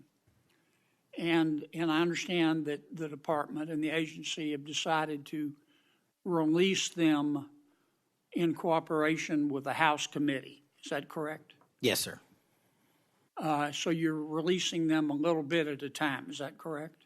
We're releasing as much as we can, but we are limited by 3 different court orders, and the department went back to each of those judges to waive those court orders or have them lifted, and each of those judges declined. Will you release all of them, or at least as many as you can? We will release everything we are legally permitted to do so. We are continuing to work with the House on the subpoena request. We have substantially complied with it, but we will continue to release whatever we are legally permitted to do so. Okay. I strongly encourage you to do that, Kash. This issue is not going to go away.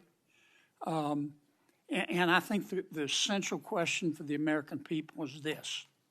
They know that Epstein trafficked young women for sex to himself. They want to know who, if anyone else, he trafficked these young women to. And that's a very fair question. I want to know that answer. And I think you're going to have to do more to satisfy the American people's understandable curiosity in that regard. Mr. Chairman, may I just respond to that? I agree, Senator. And what we have done, and just to remind folks, the Epstein case files existed in the 2 prior administrations, in the Obama administration and the Biden administration, and they didn't release anything. And there was President Trump in the first administration that renewed charges against Mr. Epstein. And I know it's a little complicated to understand, but what exists in the Epstein case files was a direct result of the limited search warrants from 2006 and 2007, which hamstrung future investigations because of the non-prosecution agreement. And multiple administrations had the opportunity to look at the entirety of that case file and recommend prosecutions against anyone that was trafficked under Mr. Epstein and anyone that participated in that trafficking. And the only person to bring charges was the prior administration against Mr. Epstein. Now, I am not saying that others were not trafficked and others were not involved. What I am telling you is that based on the information we have, and we have continuously and publicly asked for the public to come forward with more information. If there is, we'll look at it. But based on credible information, we have released all credible information, and the information that the Department of Justice and the FBI never releases is information on investigations that are not credible. And we don't release the names of victims who weren't credible, but in the same time, we don't release the names of victims who were credible. And so that's by law. And so the information we are releasing now is historic, and it is also to the maximum capacity that the law allows. And I know that's not going to satisfy many, many, many people. But if they wanted it done right, then the investigation from its origination should have been done right, and he should not have been given a get-out-of-jail-free card to do jail on the weekends for 12 hours a day, and he should have been investigated fully for the entirety of his crime and criminal enterprise, not just from 1997 to 2001. Senator Blumenthal. Thank you, Mr. Patel. Thank you, Mr. Chairman. Director Patel, thank you for being here today. You'll recall well in January at your confirmation hearing before this committee, I raised the prospect of politically motivated retaliation, and you promised me, as you did other members of this committee, quote, every FBI employee will be held to the absolute same standard and no one will be terminated for case assignments. You went on to tell me, quote, all FBI employees will be protected against political retribution. And you assured one of my colleagues that you would honor the internal review process of the FBI. I'm not going to mince words. You lied to us. In the short time that you've been FBI director, you've presided over a rash of retaliatory firings. 3 FBI agents have recently sued you.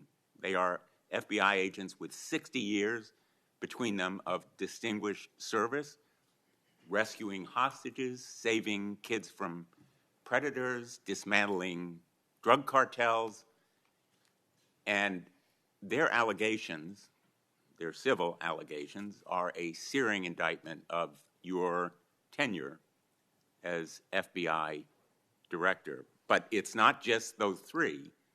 The FBI Agents Association has said that your actions, quote, distract agents from their work, foster fear that their assignments could cost them their careers, either now or under the next administration, and increase the risk of criminal and national security threats by undermining unity and morale within the Bureau, end quote. This association, as you know, is voluntary. It represents 14,000 members, 90% of all the active agents. These are your employees saying that your performance has been unqualified and unfit.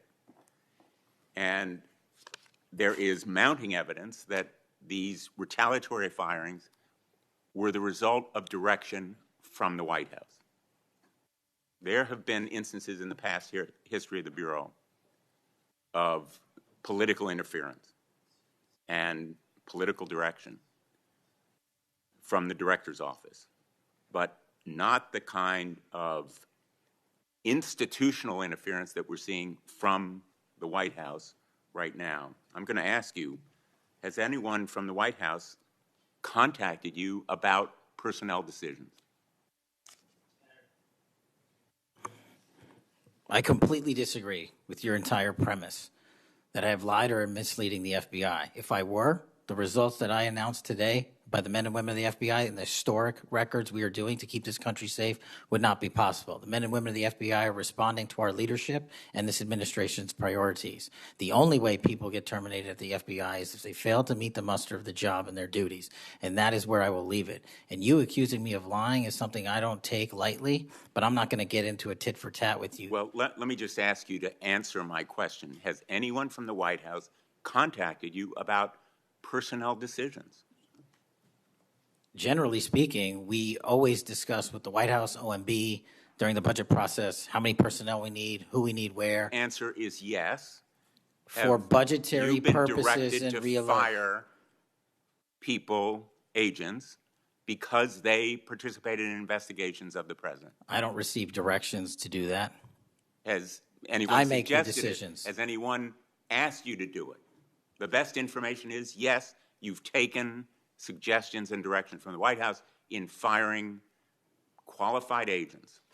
Any termination at the FBI was a decision that I made based on the evidence that I have as a director of the FBI, and it's my job, and I'm not going to shy away from it. And as you stated, those are allegations, and that is an ongoing litigation. So they'll have their day in court, so will we. The allegations are not just in that lawsuit, Director Patel, and I think your testimony confirms that, in fact, you've taken direction from the White House. I don't. In those retaliatory firings. It literally does because not. You've acknowledged that, in fact, they have been in contact with you about personnel decisions. The White House has been, do not put words in my mouth, we're on the record. The White House, like any administration, contacts its agencies on the budgeting process and where it needs personnel and where the mission priorities are. That always happens. If they didn't do that, they would be abdicating the responsibility to law enforcement. I will always work with my partners in the chain of command at the Department of Justice and the White House to ensure that this FBI is delivering the results we are delivering, to include the lowest murder rate in modern U.S. history, to include the most fentanyl seizures in modern U.S. history, to include the most lives saved and the most children found in modern asked U.S. you, history. That is a working FBI. That is not a failing FBI. Let's move on to a related area. In White House discussions, have you been asked or directed by the White House or others to engage in a crackdown on political groups or organizations, nonprofits, after the murder of Charlie Kirk? To direct at political organizations? No. I've been asked by my chain of command to properly root out criminal activity wherever it is in whatever investigation we are conducting, and that's what we're doing. Have those distinctions about whom you're going to target been based on direction from the White House? Nobody gives me a list on who to target. My targeting list is from the men and women at the FBI. Have you talked about investigating certain groups, nonprofits, or foundations or institutions? Whatever those investigations are, they're ongoing, and I'm not going to get into those. Have you used polygraphs to determine loyalty of agents? No. Have you committed that you will respect the First Amendment rights of agents? I have wildly committed to respecting the First Amendment rights of agents, but at the FBI, you have to balance your First Amendment rights with your mission. Have you imposed any sort of loyalty test in the course of using polygraphs or in any of the other personnel decisions? Polygraphs have been utilized at the FBI for decades. They will continue to be utilized in the fashion by the professionals that administer them. Have you asked under the polygraph test about individuals' loyalty or about their voting records or any kind of past statement? Just to make it abundantly clear, I don't tell the professionals how to conduct polygraphs or what questions to ask. They make those decisions. And I, as the director of the FBI, never ask anyone who they voted for. Have you investigated donors to a political party simply because they are donors? Simply based on that fact alone, no. Have you investigated donors for another reason? Many donors may be involved in criminal enterprises and criminal activities, and those individuals will be investigated. Can you commit to make public the Epstein files that so far have not been released if this committee is able to review them on a classified basis? I think this is an important distinction. The Epstein case file is not classified to my understanding. So we are providing what we legally can, and we are going to give Congress what we are legally permitted to do so to the maximum extent of the law. Will you enable the chairman and the ranking member to review them on a classified basis? That doesn't make any sense. If the material in the Epstein file is not classified, there is no basis for a classified Well, it would protect review. the confidentiality of them if they were able to review them on a classified basis. If anyone in this room can get the multiple district court judges to lift their court protective orders in the ceilings, we will happily provide you with more information. Are you in favor of merging the DEA and the ATF? That's not something for me to comment on.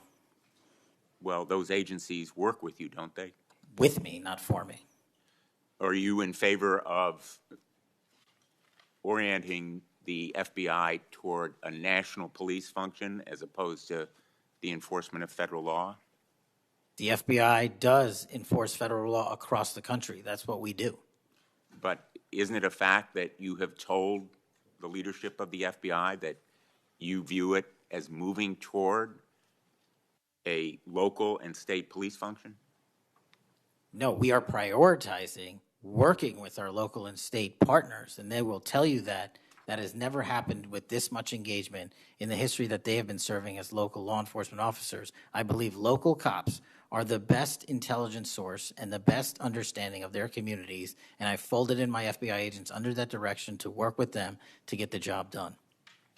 Thank you, Mr. Chairman. For the fourth time today, I want to remind people that my oversight has made clear that Director Wray's FBI was politicized. I've released a trove of records to prove it, not only today, but in past days. I've also said some FBI personnel who have been fired retaliated against my whistleblowers, and I don't remember my Democratic colleagues defending my whistleblowers when their careers were ruined. Senator Schmidt. Thank you, Mr. Chairman. Before I get into the thrust of my comments and questions, Director, I want to thank you in our meetings prior to your confirmation, during your confirmation. We talked about your desire to get more agents out into the field, out of Washington, and take on violent crime. And you fulfilled that. St. Louis received the largest permanent per capita infusion of FBI agents anywhere in the country. And I know it's not only an isolated event, but we certainly appreciate your honoring your commitment to do that. And I know there's a lot of great opportunities ahead to take on violent crime, which you've highlighted many of the successes in your introductory comments. It's obviously no secret that this hearing takes place in the wake of a horrific American tragedy, the assassination of Charlie Kirk. For those of us who knew him, I know you did too. It's still sort of difficult to put into words what a tragic loss that is, not just for his family, but for our country, for free speech, for a belief that we can have a free exchange of ideas. And he was quite literally shot in the throat in an attempt to silence him and take his life.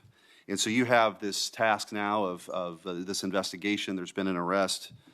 But I think that we face an even larger crisis that law enforcement alone can't tackle alone. It's a crisis that has culminated in the assassination of Charlie. But it doesn't end there. It's I think every bit present right now, and the challenge is greater than quite frankly, I would have imagined. Seeing some of the comments that have taken place after the assassination, and something that I think as a country we have to reckon with. And it's something deeper, much deeper than a rejection of law and order or the norms of civil society. We've entered a very dangerous time, I think, in our country. And that should be clear to everyone. Political violence is a sign of a deep and corrosive sickness in any society. But in America today, the problem is just not political violence in the abstract. It is the specific kind of political violence which is overwhelmingly driven by a specific set of actors and groups. None of this emerged out of thin air. Over the past week, leaders from across the political spectrum have come out and forcefully condemned Charlie's murder and political violence more broadly. For that, we're all very grateful. We should be grateful. There have been calls to unite and come together in the wake of Charlie's murder, and I want to do that. I do. Someday I pray that we can be united as a country again and go forward together as a one people and under one flag, but we are not united. Upstream from the dehumanization and demonizing political violence and rhetoric tearing apart our country is a divide on how we view America and Americans. Is America good? Is America evil? Is there something inherently special about Western civilization, or is this 2,000-year project rotten to the core? And if it is something worth fighting for, which I believe, how do we do it?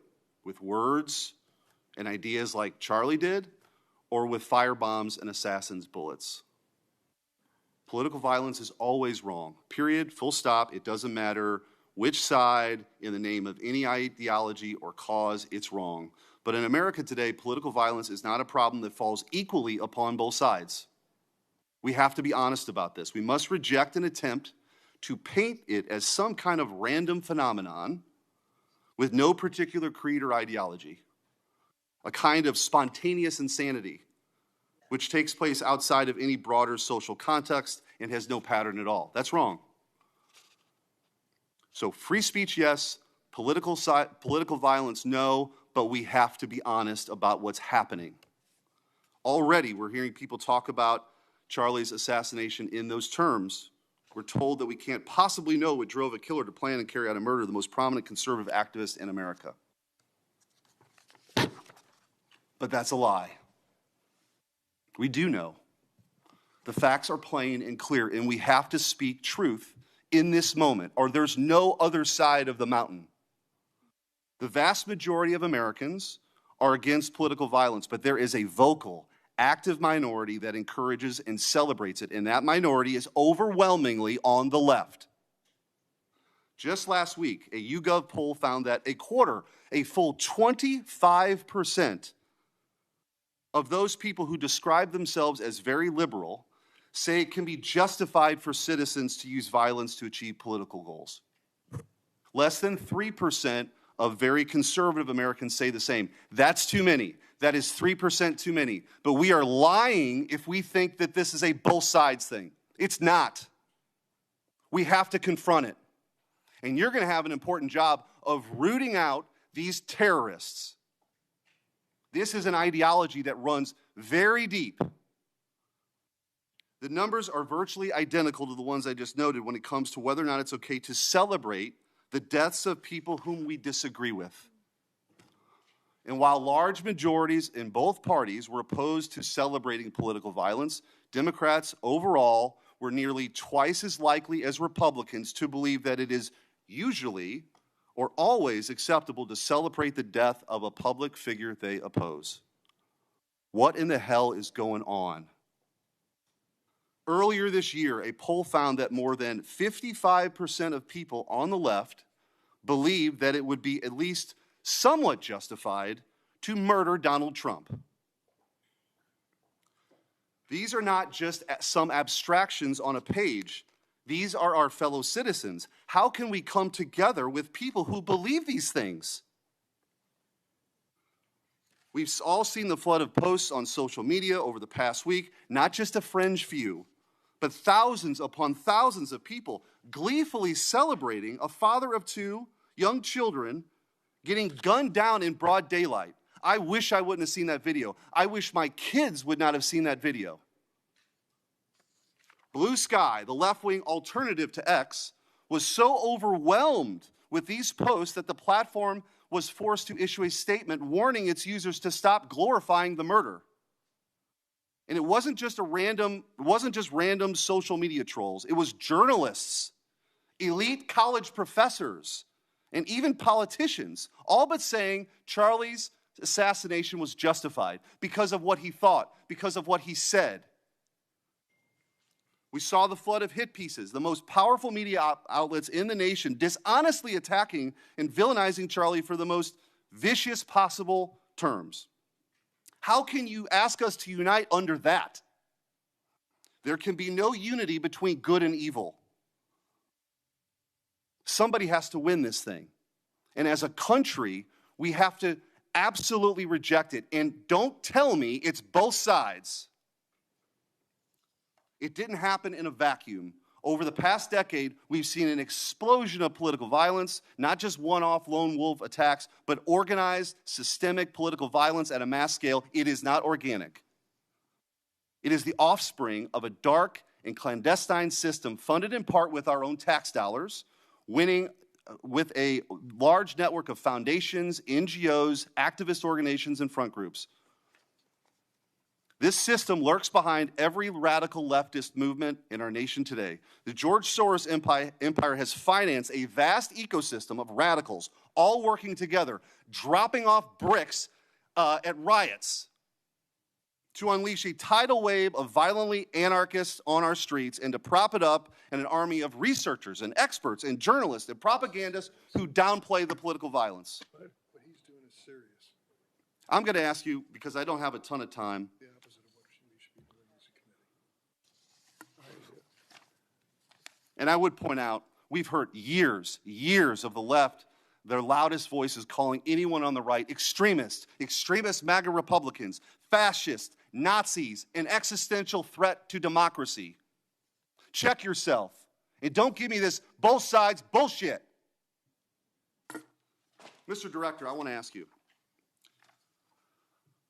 Tell me if each one of the following perpetrators or alleged perpetrators were acting from a left-wing or right-wing political violence.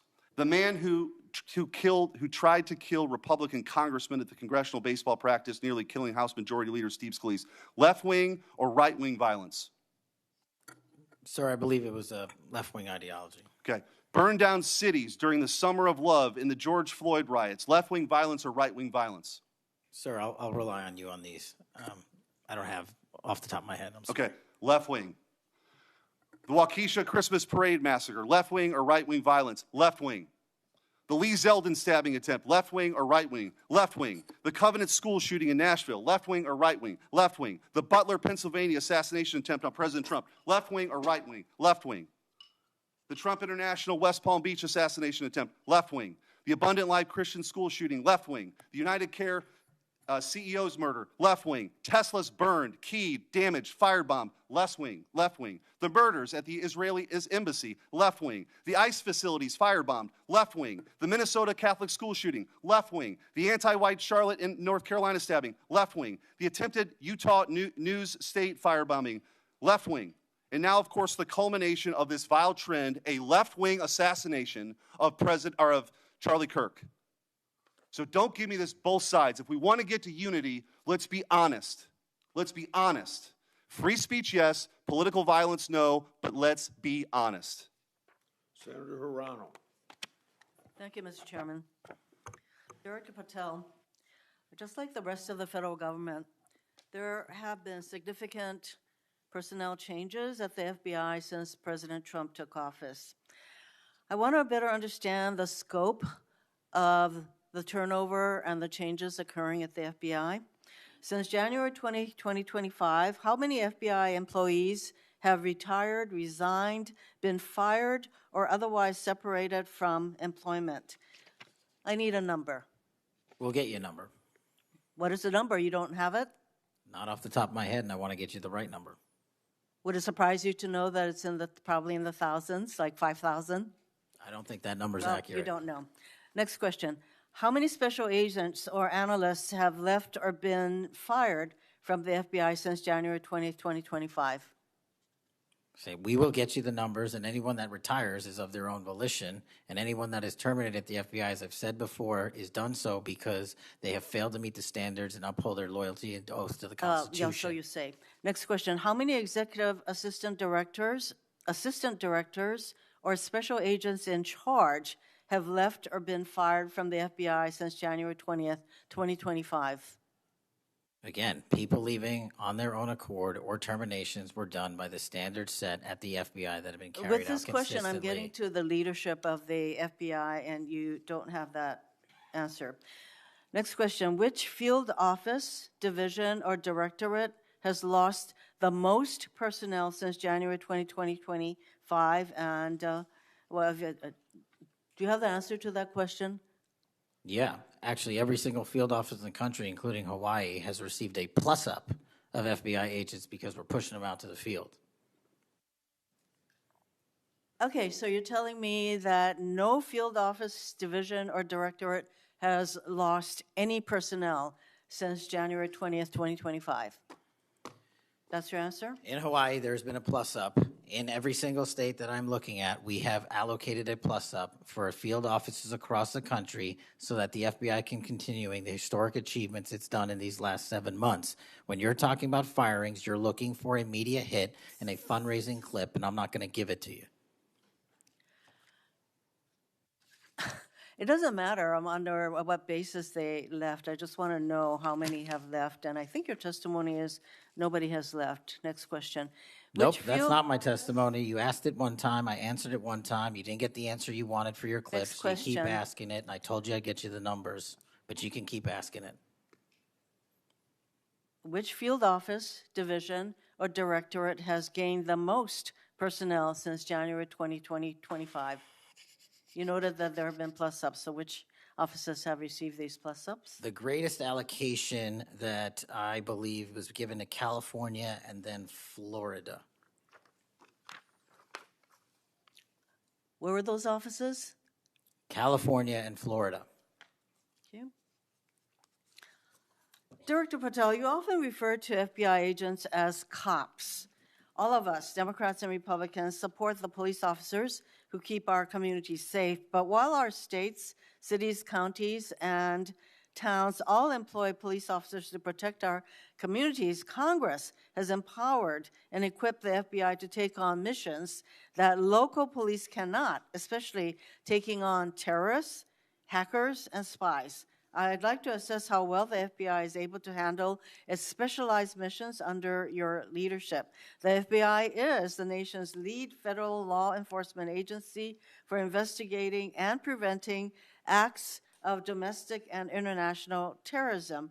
And yet the executive assistant directors in charge of the FBI's national security and intelligence branches were both forced out at the beginning of the year. Who replaced them in those positions? Excellent qualified personnel to lead the mission of arresting 23,000 violent criminals this year alone. That's twice as many as before. Who took the places of I'm not going to give you any names so you can attack them. Why not? So you can attack them. I'm not doing that. The You're not people gonna sitting give in me the those seats are names of- extremely qualified to handle the job. You're We not would gonna not give have me the the names results. of personnel who we would should not be have the on your reduction website. of Fine, violence in the moving state on. of Hawaii if we did not allocate the Earlier resources we this did. year, FBI counter-terrorist special agents and investigators were reassigned to assist with immigration enforcement. Reportedly, these counterterrorism experts were returned to the jobs they trained for in late January after Iran threatened to retaliate for our strikes on their nuclear facilities. Have those experts remained in the jobs they trained for since that time? Yes or no? FBI agents' primary responsibility is exactly what they are assigned to do. We always work with our So since they interagency returned to their positions, If you're not are going to they let still me in answer, those why don't you positions? just do your soliloquy in the 4.5 minutes you have I left? am not asking for a soliloquy. It's just a yes or no. Are those people who were returned to their jobs still on those jobs? Yes or no? They never left. What was that? They never left their primary job. It is a surge of resources in law enforcement working with the interagency to combat violent crime and reduce They were violent never- crime in okay, they were never historic reassigned to do proportions. That's your testimony. Okay, Director Patel, the FBI is also the lead federal agency for investigating cyber attacks and Yes. cyber intrusions, both by foreign nation states and by non-state hacker groups. Since President Trump's inauguration, the executive assistant director in charge of the criminal and cyber branch and the head of the FBI's cyber division have both left the FBI. What are the names of the people who replace them in those positions? The cyber branch is one of the most impressive at the FBI. 409 arrests this year, 169 convictions. That's a 42% increase from the same time last year. It's that So branch, any Mr. suggestion that the FBI cyber division is not operating at full capacity and better than ever before, the leadership at the branch is implementing these changes necessary to attack the cyber and ransomware infrastructure operators You know from Iran, why China, they're and Russia. important? I want to know who has those positions, since the people who originally were there. Supremely are no longer qualified there. individuals have those positions. Are they? Supremely qualified individuals. Who are they? What are the names? You're not You getting don't them. know. Special agents who investigate cybercrime were also reassigned for immigration enforcement. Have those expert investigators returned to their duties? Yes or no? All agents remained on their primary duties while surging to allocate resources for interagency operations to the Homeland Security task forces across this country. So are you? Am I what? See, I'm not getting the yes or no answers. I get all this explanation. So there you go. No, you get the work that Are the men you and women of the planning FBI are doing. And Any you don't want that. additional personnel cuts to the cyber division in the future? The only people that will be terminated at the FBI will be those that violate their oath of office or fail to meet the high standards at the FBI. Director Patel, the FBI is meant to be the tip of the spear in combating terrorism against the United States from both foreign and domestic sources. It's also our lead agency in fighting the hackers who target our businesses and critical infrastructure. But instead of a specialized role fighting these kinds of terrorists, hackers, and spies, you have the FBI playing the role of local police and helping with immigration enforcement. I'm going to move on to my, you've been asked some questions about changes to your hiring standard, and including college degrees and possibly the age. But, one question I had is,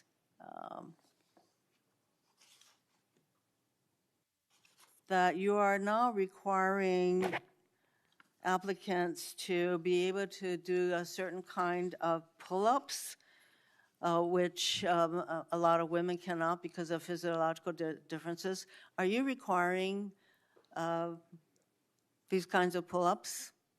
We are requiring a physical program at BFTC at Quantico because FBI agents carrying guns in the field have to chase down bad guys and do really hard work.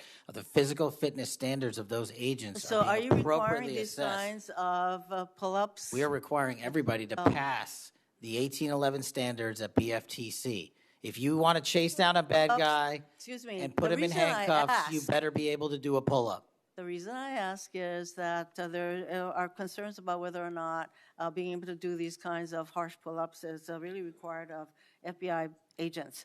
Doing Anyway, one pull-up Mr. is not Patel, harsh, I and there are am always gravely medical concerned. exemptions to that. I am gravely concerned by the state of the FBI under your control. And in fact, you are willing to take a cut in your agency of almost $500 million. So the FBI is losing dedicated employees, decades of expertise and specialization, leading to loss to early retirements, firings, and reassignments to immigration enforcement or conducting local police work. Thousands have already left. For as long as you remain as the head of the FBI, I fear the number of departures and summary firings will continue to grow. Mr. Patel, before the vote on your nomination of this committee, I noted that your most significant qualification, this is not just something that I noted, but others, your most significant qualification was your 100% loyalty to President Trump. And I fear that that continues to be the motivating factor in your position as FBI Director. Thank you, Mr. Chairman. Mayor, Mr. Chairman. Director Patel, did you Yes. anything you wanted to say now? That is an entire falsehood. You can delete my 16 years of government service to multiple administrations all you want. The fact is that I was a public defender. I was a national security prosecutor. I was a House intelligence staffer. I was a deputy director of intelligence. I was a chief of staff to the Department of Defense and the Secretary of Defense. I led the counterterrorism missions for the White House. Those are just some of the jobs I held in my 16-year career. There was no loyalty then. There's no loyalty now to anything but the Constitution. Senator Brett. Yes. Well, before I begin, I want to thank Senator Hirono for what she said, acknowledging that there are physical differences between men and women. Talking about that women wouldn't be able to do as many pull-ups, and I think that she was making a case here that there should be different standards. There's a thing called Title IX, and this is why we continue to say we should have biological men and men's sports and biological women and women's sports. And so I look forward to utilizing that to talk to all of my colleagues on the other side of the aisle. Maybe they will stand with us in helping us protect women's sports. I think she made a great argument there for it. Moving on to today, Director Patel, thank you for being here. Thank you for your commitment to making sure that America is safe again. Thank you for doing that coast to coast and within our cities. I certainly look forward to talking about that and talking about your historic gains in these areas. But I would be remiss if I didn't begin my questioning with you about the horrific events that we have seen over the last week. Obviously, our heart breaks.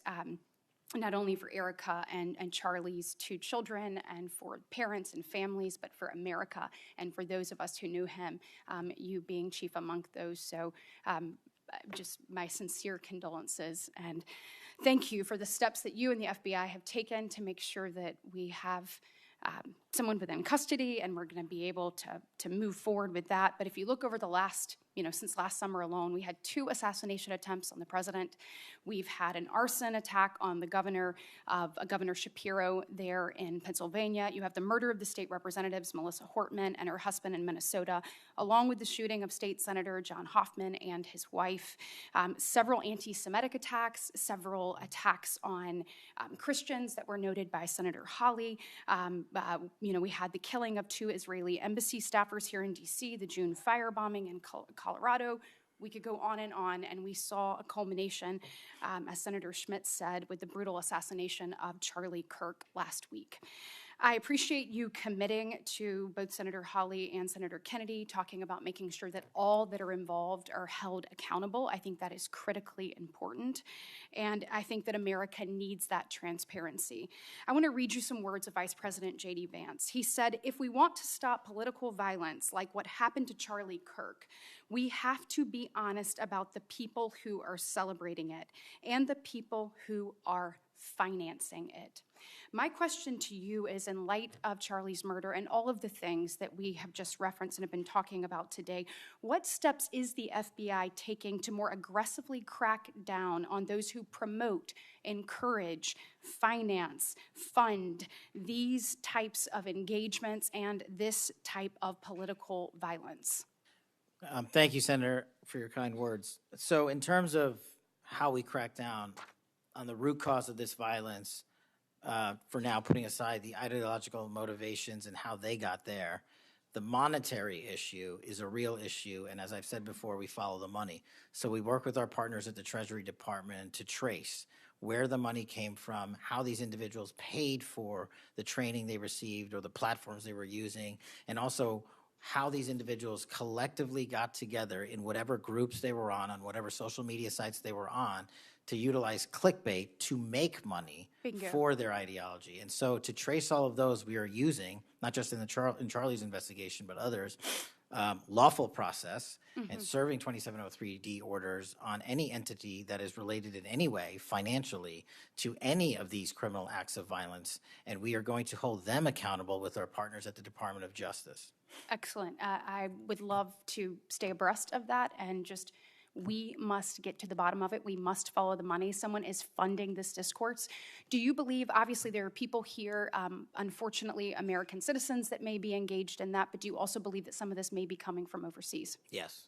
Okay, let's get to the bottom of it, and let's make it stop. Yes, ma'am. I want to ask you about the Dobbs decision. So we know that it was leaked in May of 22, and then we had the Marshal Service say we found nothing in January of 23. I find that absolutely mind-boggling, that we can't figure out who leaked that opinion. We know it was done in attempts to undermine the process, and then the intimidation of the justices occurred after that. Tell me what you can do as FBI director to help us get to the bottom of what happened and actually hold someone accountable for their actions. So I can't speak to what the marshals did and how they conducted their investigation. I can tell you, generally speaking, the FBI has taken over the investigation on the leak because it was such a detrimental leak. So you commit to getting to the bottom of it?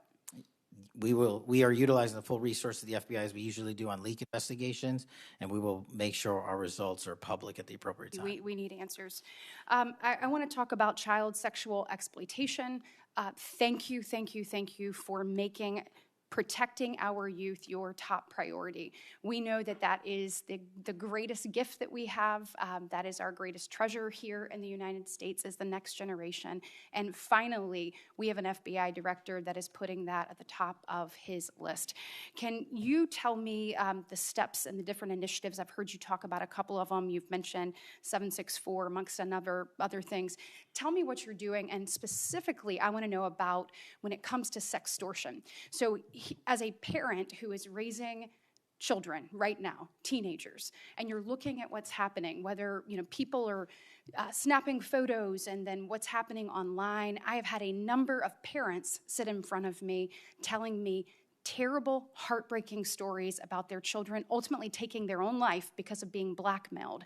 I want to know, what steps are you taking to get to the bottom of that and to absolutely end this? If this were happening in a storefront, Mr. Director, that store would be shut down, no matter where it was, coast to coast, and yet we continue to allow these things to happen, and we've got to have a more targeted approach when we're looking at this. And so what are you doing to protect children and specifically sextortion?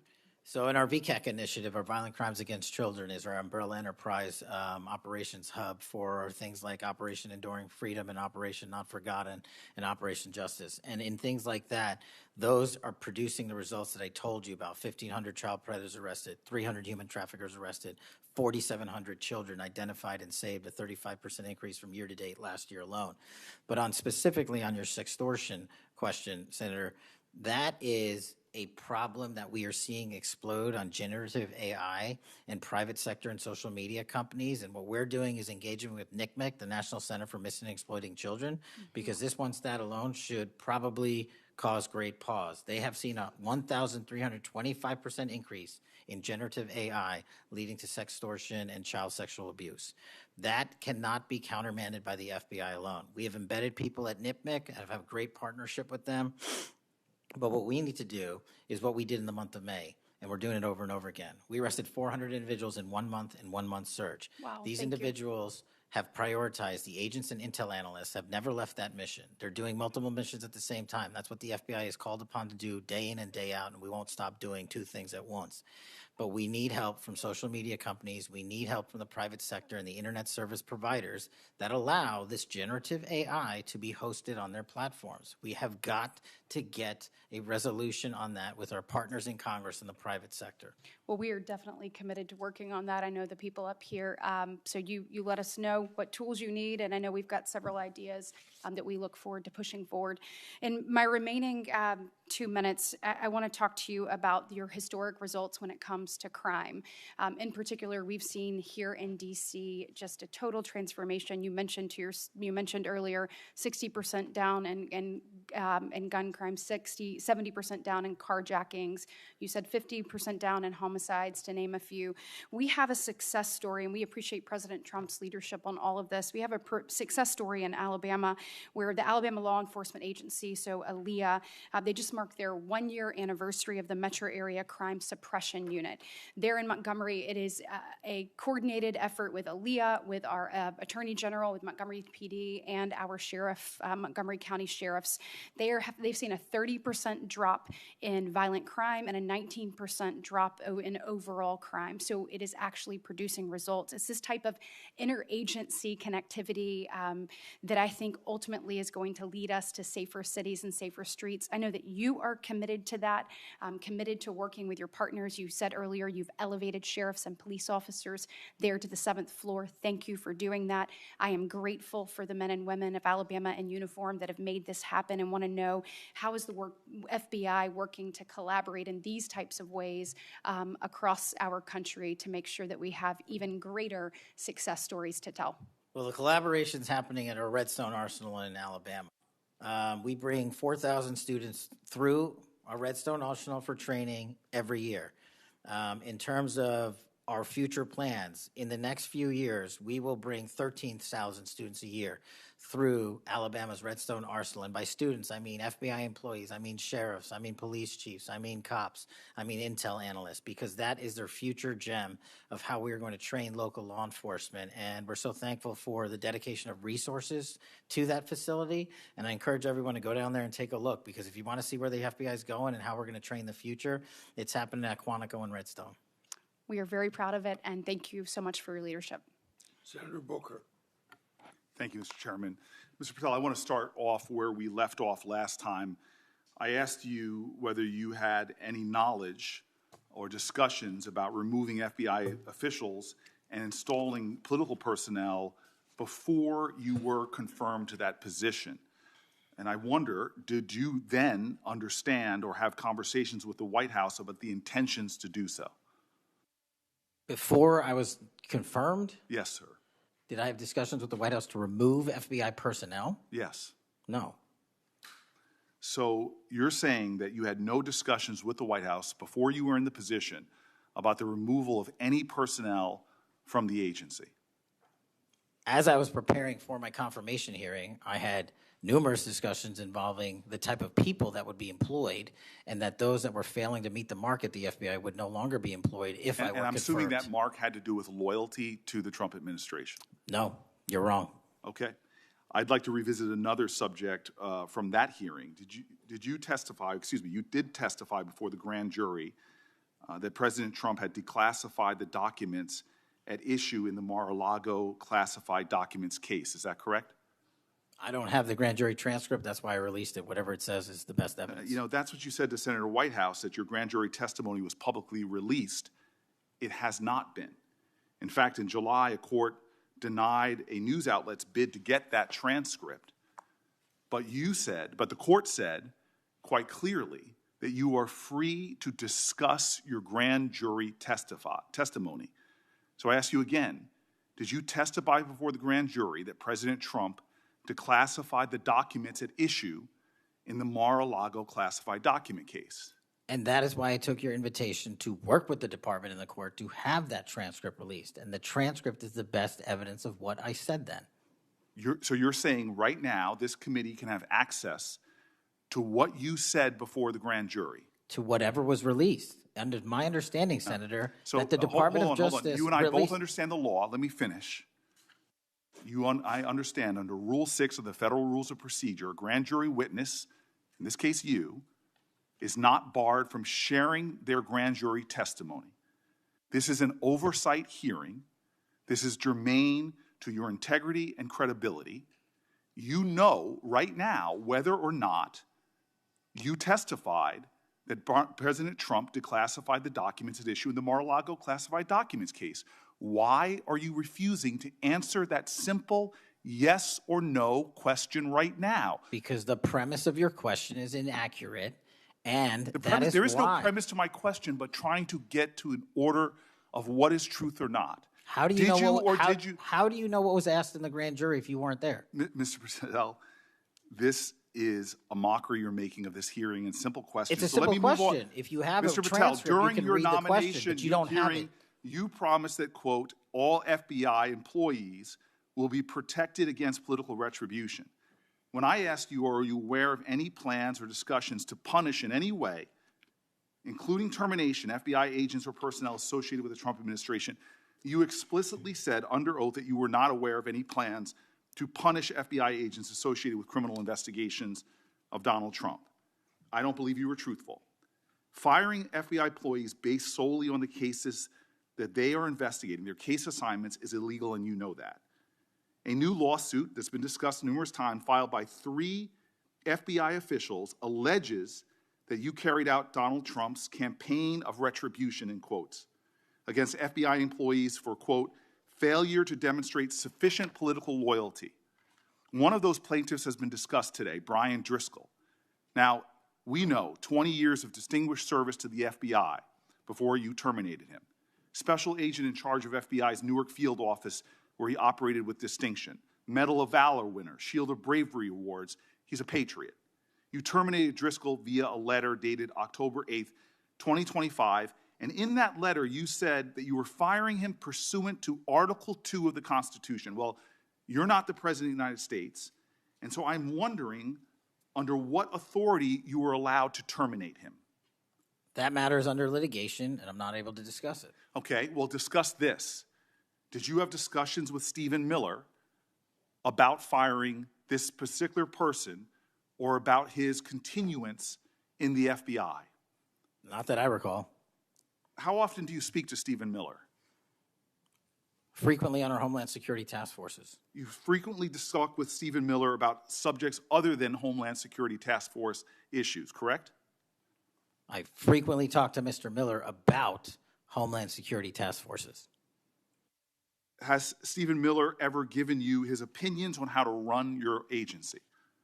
Mr. Miller's interagency operations are invaluable to the FBI. That's what we talk about. So you frequently discuss your job and your responsibilities with Stephen Miller and Pam Bondi, I imagine, as well. Absolutely. She's the Attorney General. Understood. Okay. Donald Trump promised to make us all safer. You have pushed out senior FBI agents with decades of knowledge and experience. In fact, this is the first time in FBI history that neither the director nor the deputy director have any experience with the FBI. You've shifted the agency's priorities primarily to pursuing Donald Trump's immigration enforcement agenda. According to ICE data, the Cato Institute, which is a conservative think tank, found that 20% of all agents have been diverted from their work to assist ICE immigration enforcement. 20%. Part of this operation is the work of mass law enforcement who jump out of cars, snatch people off streets at churches, schools, and their jobs and hospitals. Have there been any FBI agents who investigate crimes against children that have been assigned to immigration enforcement, yes or no? The premise of what you say is entirely Have there been false. any FBI agents who investigate foreign domestic terrorism? You don't get to say America is not safer under this leadership. I am not saying America that. is safer because of the work of the FBI. You're making a presumption of premise. 4,700 children. Sir, we have seized 6,000 weapons and 23,000 violent felons have been FBI arrested. Agents who investigate human trafficking have been reassigned to immigration enforcement. You are not denying that FBI agents who are on the task force that fight against Russian oligarchs have not been reassigned. Public Corrections Squad, reassigned. People who defend us, defend children, reassigned. You're not denying that. I've seen you time and time again attack my colleagues' premises of questions as a way to not answer the question. So let me end with this. I believe you have made our country weaker and less safe. I believe that we are more vulnerable to a major event, and I pray to God it doesn't happen. You've gutted the Bureau of Institutional Knowledge and Expertise. You fired or pushed out seasoned FBI officials, many with more than 20 years of experience, and were working on cases that were critical. You've been purging thousands of serious law enforcement officials who spent their careers keeping us safe, only to lower hiring standards in order to find anyone to replace them. And shockingly, you admitted in this hearing to Senator Coons that it would take 14 years to fill the vacancies at your agency. Many are the result of your purge. 20% of FBI agents are doing low-level immigration enforcement instead of their mission-critical work. You've disbanded entire task forces that stop election interference, foreign influence, public corruption. And who benefits from this? Well, corrupt people benefit from it. Criminals benefit from it. Vladimir Putin benefits from it. And it really makes me wonder who you're looking out for. It makes me think we can't trust you as a nation. You swear to release the Epstein files, but now you're withholding the Epstein files. You claim that you have a suspect in a serious assassination. Whoops, then you don't have a suspect. You know nothing about plans to remove FBI agents, yet you're directly involved in those plans. In the words of an ex-FBI official, you are overseeing, and I quote, generational destruction of the nation's premier law enforcement agency. Mr. Patel, in just 8 months, you have assaulted the institutional integrity of the FBI. But I know FBI field agents. I've worked with them in Newark. No matter how truly bad you are, you can't undermine the legacy of agents who fight every day to keep us safe, but you can tarnish the integrity of the agency and undermine the agency's capacity. I believe you're failing as a leader, and that your failure does have serious implications for the safety and security of Americans and our families.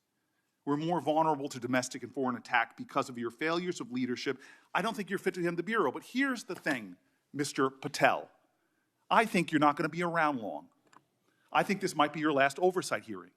Because as much as you supplicate yourself to the will of Donald Trump and not the Constitution of the United States of America, Donald Trump has shown us in his first term and in this term, he is not loyal to people like you. He will cut you loose. This may be the last time I have a hearing with you because I don't think you're long for your job. But I'm going to tell you this. I pray for you. I pray for you that you can step up and defend your oath, defend the Constitution, and do a much better job of defending this country. Thank you, Mr. Chairman. Do you want to say anything? Yes, sir.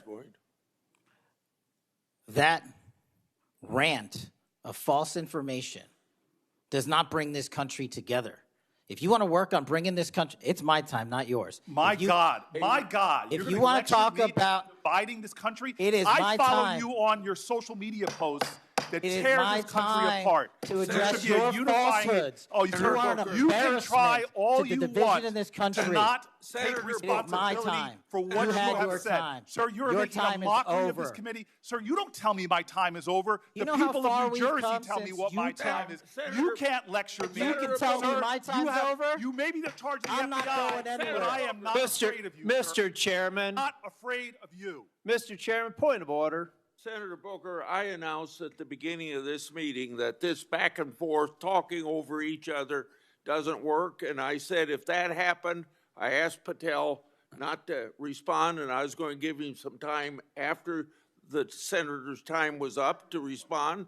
And he has the privilege to do that uninterrupted. Mr. So Chairman, one point of order. Go ahead, Mr. I've Patel. watched him talk over us, and you've never once criticized him for us not even being able to get our questions out. Well, he has been rude and disrespectful to senator after senator. And when the senators were not giving him a chance to answer, I didn't stop the senator either.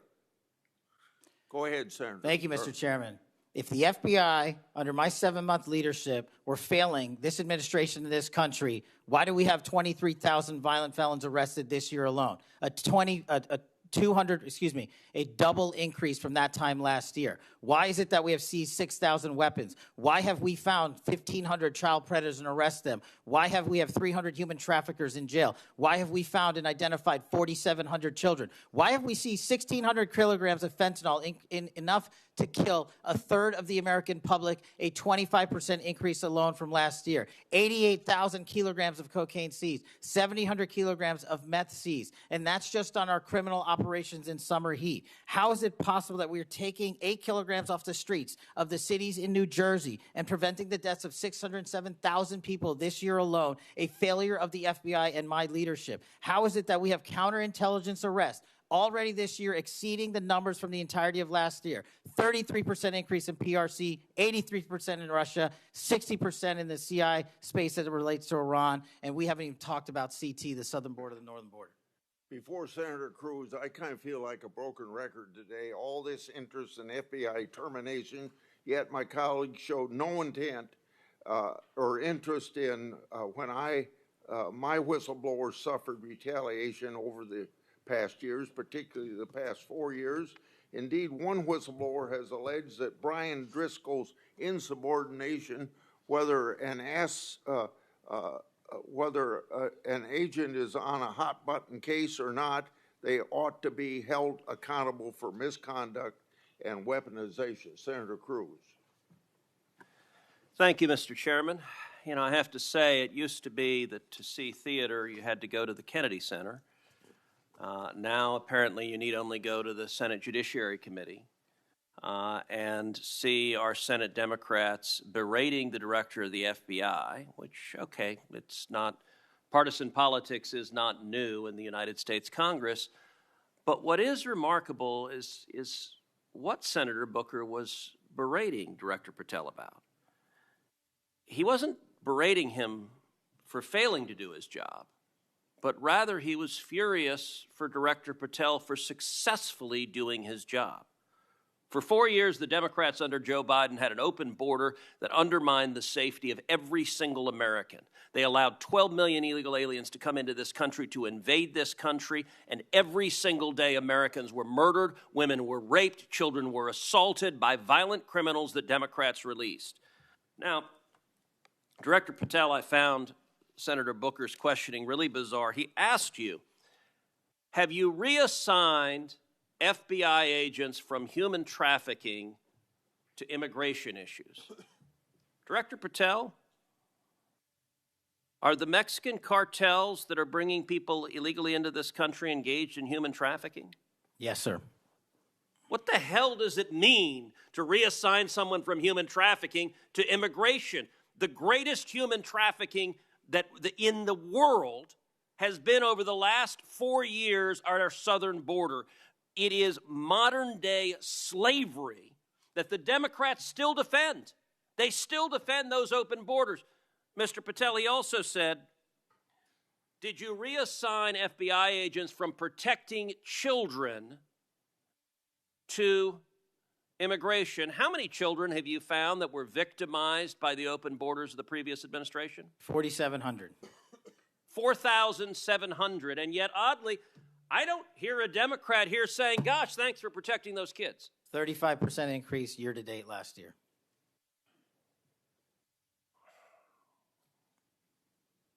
All right, I want to shift topics. And I want to shift topics to what happened last week.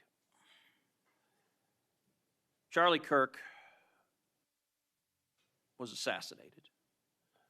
He was assassinated because of his political views. We're living in a time of enormous division and tragically hatred, and hatred that manifested in evil that we saw last week. Now, the FBI, working in concert with state and local law enforcement, apprehended what appears to be, in all likelihood, the murderer. And you did so in just 33 hours. So I want to start by just congratulating you and the FBI agents and state and local law enforcement for successfully apprehending the murderer in less than a day and a half.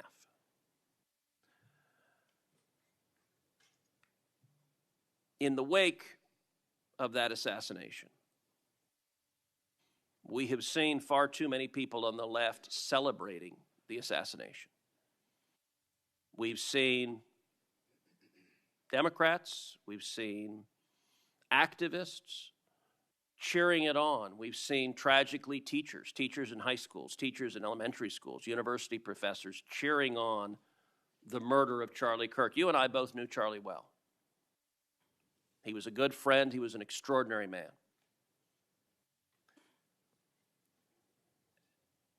And I will say there's a great deal of discussion about what to do about it. Under our Constitution, under the Bill of Rights, the First Amendment, speech is protected.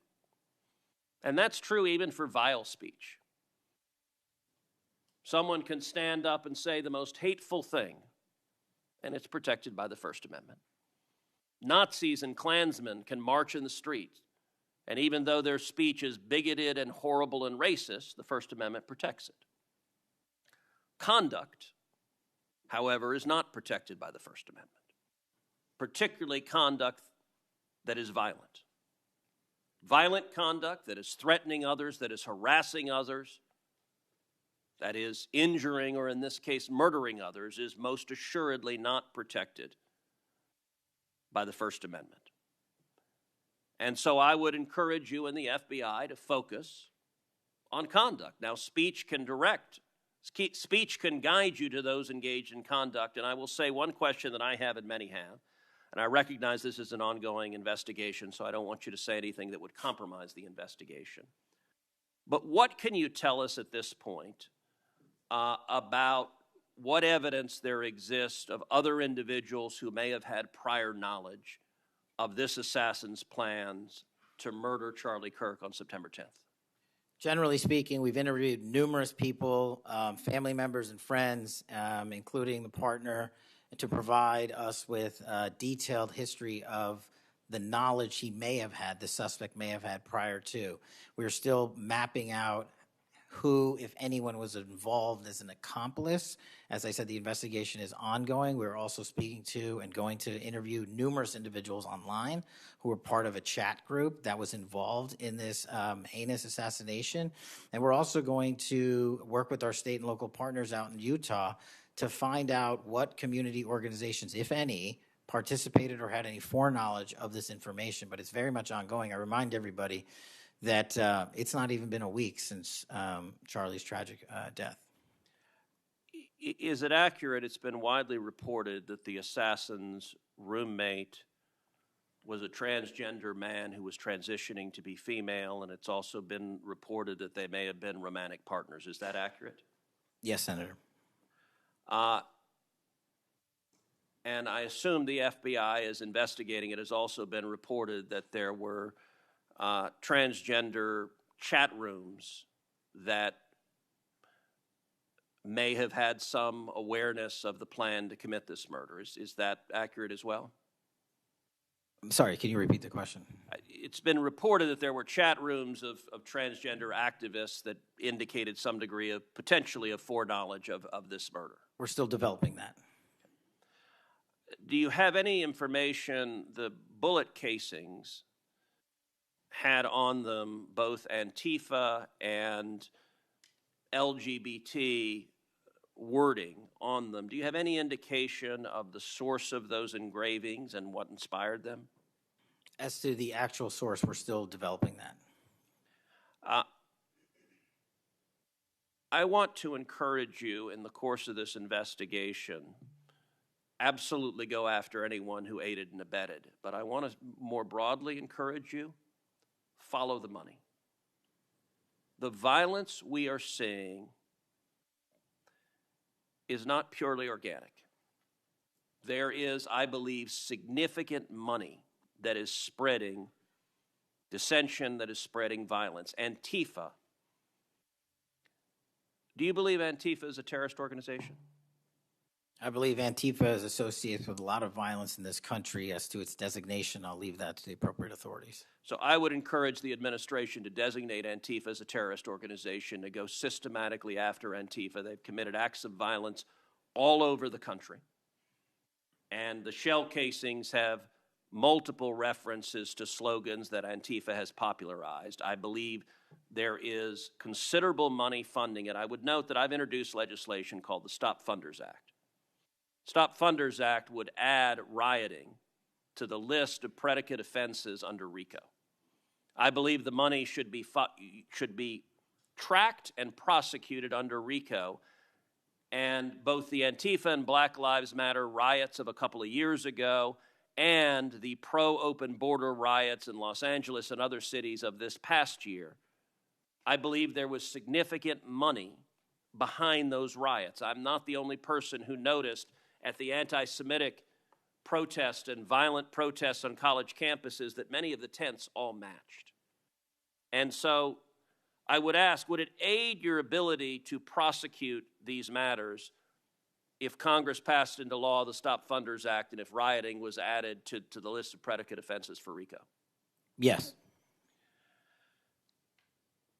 Talk to me about the efforts of the FBI to go after the funders of the anti-Semitic protests on college campuses, the pro-open border protests in cities, and potential LGBT violence. Talk to me about the efforts to go after the money of those who are funding and promoting violence. As I've always said, Senator, money doesn't lie, and we've been following the money. And so that's what we're doing, issuing lawful process to organizations involved with criminal activity, because the money's got to come from somewhere, and it has to be funded somehow. So we have extensive investigations ongoing into numerous organizations that are related to violent criminal activity. Cutting off the money will make America much safer, and that is the core job of the FBI, and I thank you for doing your job. Senator Padilla. Thank you, Mr. Chairman. Mr. Chairman, glad to be on this committee and take our responsibility seriously to conduct oversight of the FBI, obviously one of the most critical law enforcement agencies in the country. As Senator Klobuchar and others on this committee have reminded us, the last several months have provided far too many reminders of the political violence crisis in America today and the gun violence crisis in America today, including the tragic killing just last week. Director Patel, this committee takes seriously its not just oversight role, but recognizing the FBI's important role in protecting the public from gun violence while respecting constitutional rights. If you recall, this was a significant subject area of my questioning during your confirmation hearing. The Bureau plays a central role in enforcing federal firearm laws, ensuring the accuracy of background checks, and monitoring trends like machine gun conversion devices and lost or stolen firearms. Now, during your confirmation hearing, you pledged that the FBI would enforce firearm laws fully and fairly, consistent with the Second Amendment. Yet we continue to see a sharp rise in lost and stolen firearms reported by federal licensees. Can you point to any measurable enforcement results like arrests, not just arrests, but also prosecutions or task force expansions since you became director? I'll get those to you, Senator. Nothing you can share here today? No, I'll get the full list to you. You came unprepared today to respond to questions which you knew were important, going back to your confirmation hearing. Now, the Bureau has warned about the public safety threat posed by machine gun conversion devices, which convert semi-automatic weapons to automatic ones. Can you at least reference what resources you're dedicating to this threat? Absolutely, Senator.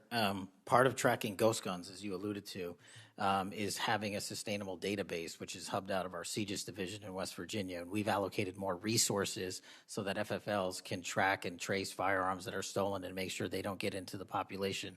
That's one of my primary concerns, that we don't want stolen weapons anywhere near anything. But the numbers continue to go up as reported by federal licensees. Let me get to my next question on this topic. You previously stated that you hadn't reviewed FISA, a federal law that improves reporting to the National Criminal Background Check System. 8 months into your job, what concrete steps have you taken to ensure that NICS records are complete, accurate, and timely? That's actually a great question that we have dedicated a lot of resources to, again, at CJIS. The NICS system has been trying to get to 100% within 15 minutes. We are currently at 93%, with 87% of those being responsive in less than 60 seconds. So we got more work. Do you think additional resources would be helpful in getting to 100%, or do you still argue that less resources are necessary to get from 93 to 100? No, I just think we have to work on how fast our actual infrastructure processes these things. On to a question about resources. The FBI's core mission is to counter terrorism, espionage, and major criminal threats. Now, recent large-scale reassignments to immigration enforcement or politically motivated investigations cause me concerns that other critical missions are being neglected. One example, in March of this year, you created a Tesla-related task force and diverted personnel from the domestic terrorism operations section to work on that task force. What risk analysis justified that decision, and do you still consider domestic violent terrorism to be a lower priority? Any form of terrorism, domestic or international, is the highest priority at the FBI. And So when why you say divert resources away from those missions? I don't believe that's accurate. We did not divert resources away. When cars were exploding and people were being set on fire, I directed resources to address it. Well, then I'll suggest in your follow-up, and we can make this more explicit in our questions for the record, that you provide the accurate information about the diversion of resources. Because, again, when I understand that you authorize large-scale agent reassignments from counterintelligence and cybercrime to not just immigration cases but others, it has an impact on the other priorities like nation-state threats and ransomware investigations. Moving on to a different subject area. Safeguarding our elections is a core FBI responsibility. The public needs confidence that election security work is driven by facts and free from political influence. Mr. Director, do you agree with Attorney General Bondi's decision to disband the FBI Foreign Influence Task Force? The disbanding of that task force did not in any way reallocate or take away resources from that critical mission set. So then how are you mitigating the risk of foreign actors interfering in U.S. elections heading in? As I've highlighted through our cyber programs, which have seen a 40, 50, 60% increase in arrests for cyber threat actors looking to not just harm our critical infrastructure systems, but also interfere in our elections. We've had multiple arrests this year of individuals who are interfering in that process. Did the Department of Justice's Election Integrity Task Force seek statewide voter lists and driver's license data? I can't speak for the Department of Justice. You're a member of the Department of Justice. I can Did speak the for the FBI play a role in those requests? Whatever requests that we had pursuant to the department's direction were provided. So then you can speak for the to FBI. Those actions. For the FBI. So you can speak to those actions. For the FBI. So what role did you play in those requests? Whatever requests we get from the department, I don't have those details in front of me. We provide whatever requests they have. I have not many details in front of you on a lot of the questions coming from this side of the aisle. So I do hope that there are substantive and accurate responses to our questions in writing. In my time left, Mr. Chairman, I just want to call out a couple of observations. The director before us has tried to explain, I won't say explain, tried to explain how he doesn't need another $500 million to do the job. And specifically that even if the FBI had an additional $500 million, it would take years. I think he referenced 14 years to fill the vacancies. But in the meantime, relying on partnership with local law enforcement to fulfill the mission of the Bureau. As we've discussed in other hearings and in other committees, by the way. Given this immigration mass deportation agenda of the administration, the FBI is not the only one leaning on local law enforcement to do the job. ICE has made it clear that they're doing the same. Other law enforcement agencies within DHS is doing the same. So much so that ICE's recruitment, because they're not only not advocating for cuts, they're actually requesting additional dollars and have issues about policy with them. But if ICE's plan to do the job is not just hiring up significantly, they don't seem to have that as a concern, but the FBI does. Both ICE and the FBI are citing partnerships with local law enforcement, which, look, partnership and engagement is great. But having come from local law enforcement at the outset of my public service career, I also know that capacity and resources at the local level are strained, particularly in times like this. And when ICE is going on a hiring spree, and you have local law enforcement agencies worried about their ability to recruit and retain local law enforcement officers and not losing them to the federal government, then our reliance on those local law enforcement agencies is a perilous strategy to take and could undermine local law enforcement's ability to address crime at the local level, whether it's white-collar crime, organized retail theft, violent crime, et cetera, et cetera, et cetera. And in my final minute, I will also suggest this. Director Patel has referenced earlier in the hearing that one of the most significant value addeds of partnering with local law enforcement is that they have the best intelligent, they are the best intelligent source. Is that correct? For on the ground. Yet, when local law enforcement is put in a perilous position of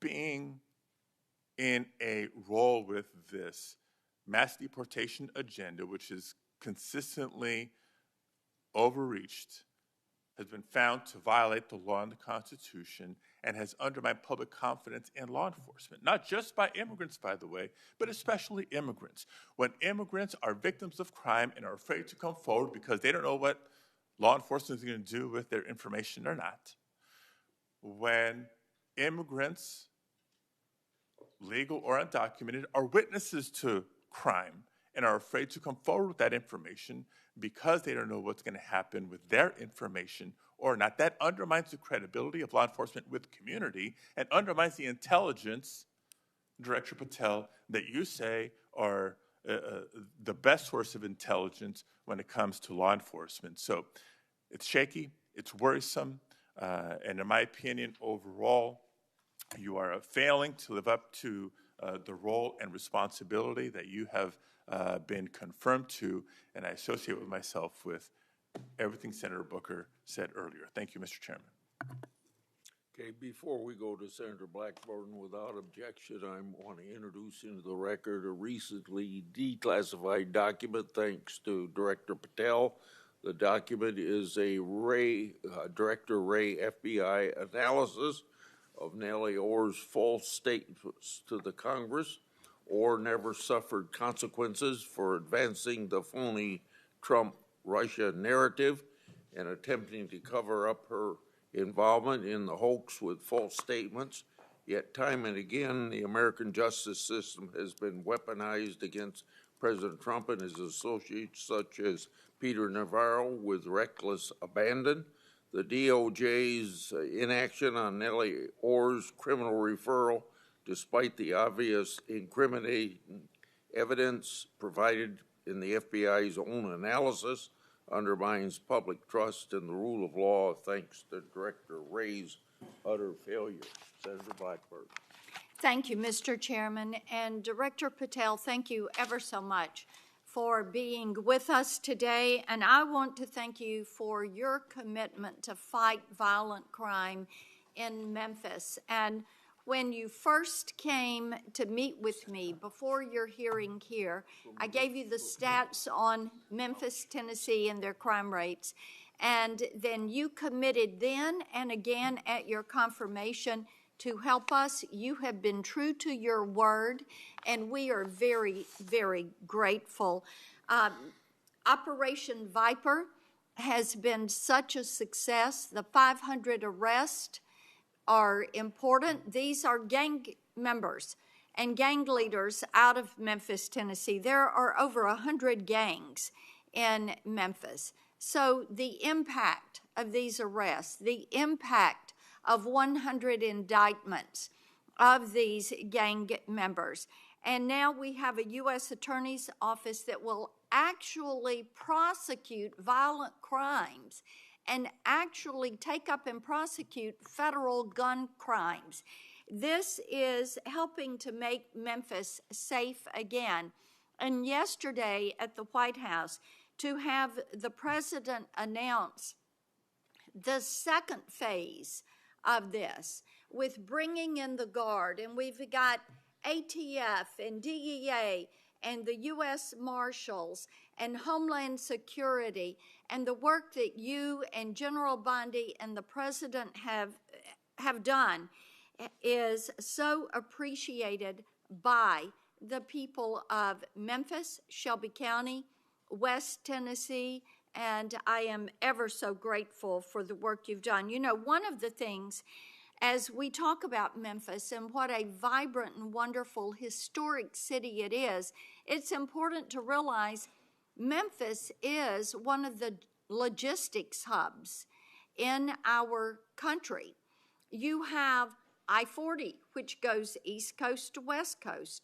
You have the Port of Memphis. You have FedEx. You have all 5 Class A railroads that are there, as well as so many companies that are important to Memphis. And I have found it so interesting that some of my colleagues want to complain about agents being taken out of the D.C. office and actually put to work in the field because they've been needed in the field. And you can look at the stats from Operation Viper and see the difference that they have made. And we so appreciate that.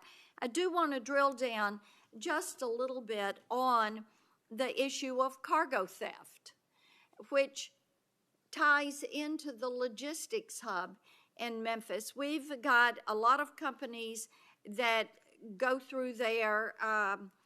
IMC is a big logistics company. People in Memphis know what it takes to keep America moving. But what a lot of people may not realize is that many of these criminal gangs have been focused on cargo theft.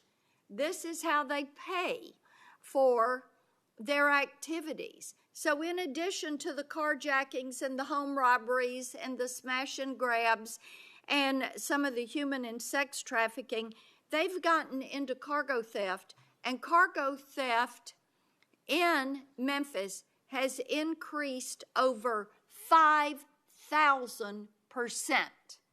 5,000%.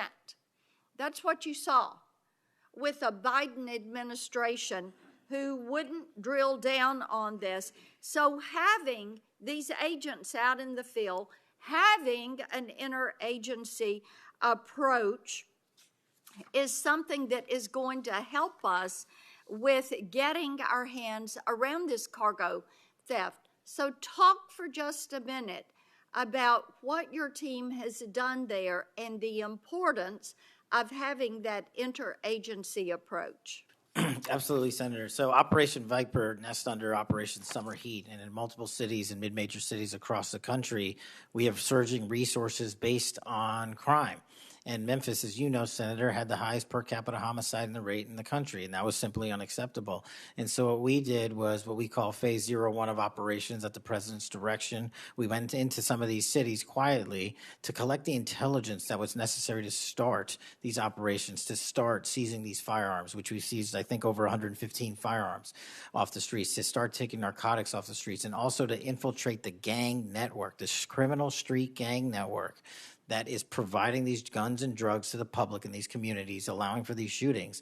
And so what the FBI is good at, what the FBI is great at, is partnering with our local authorities in places like Memphis and Miami, and Chicago, and so many other cities across the country, to start the work, because you can't do the work on a dartboard basis. You need ground level intelligence, and that's what we do working with our state and local law enforcement. And the results, I think they said over 100 indictments federally just in this 3-4 month surge, and now we're going to go in there with more resources to finish it. And we are grateful for that, and I think it's so important for my colleagues, what we have seen in Memphis. You mentioned something very important. Your agents go in, and they go in quietly. There was no press conference. There was no fanfare. You went in there to work, and very importantly, you gathered the intel. Who are these gang leaders? Where are they? Figuring out who was doing what, and then setting up the process to apprehend these individuals. And it requires infiltrating those networks and having that data to work from so that you are working in partnership.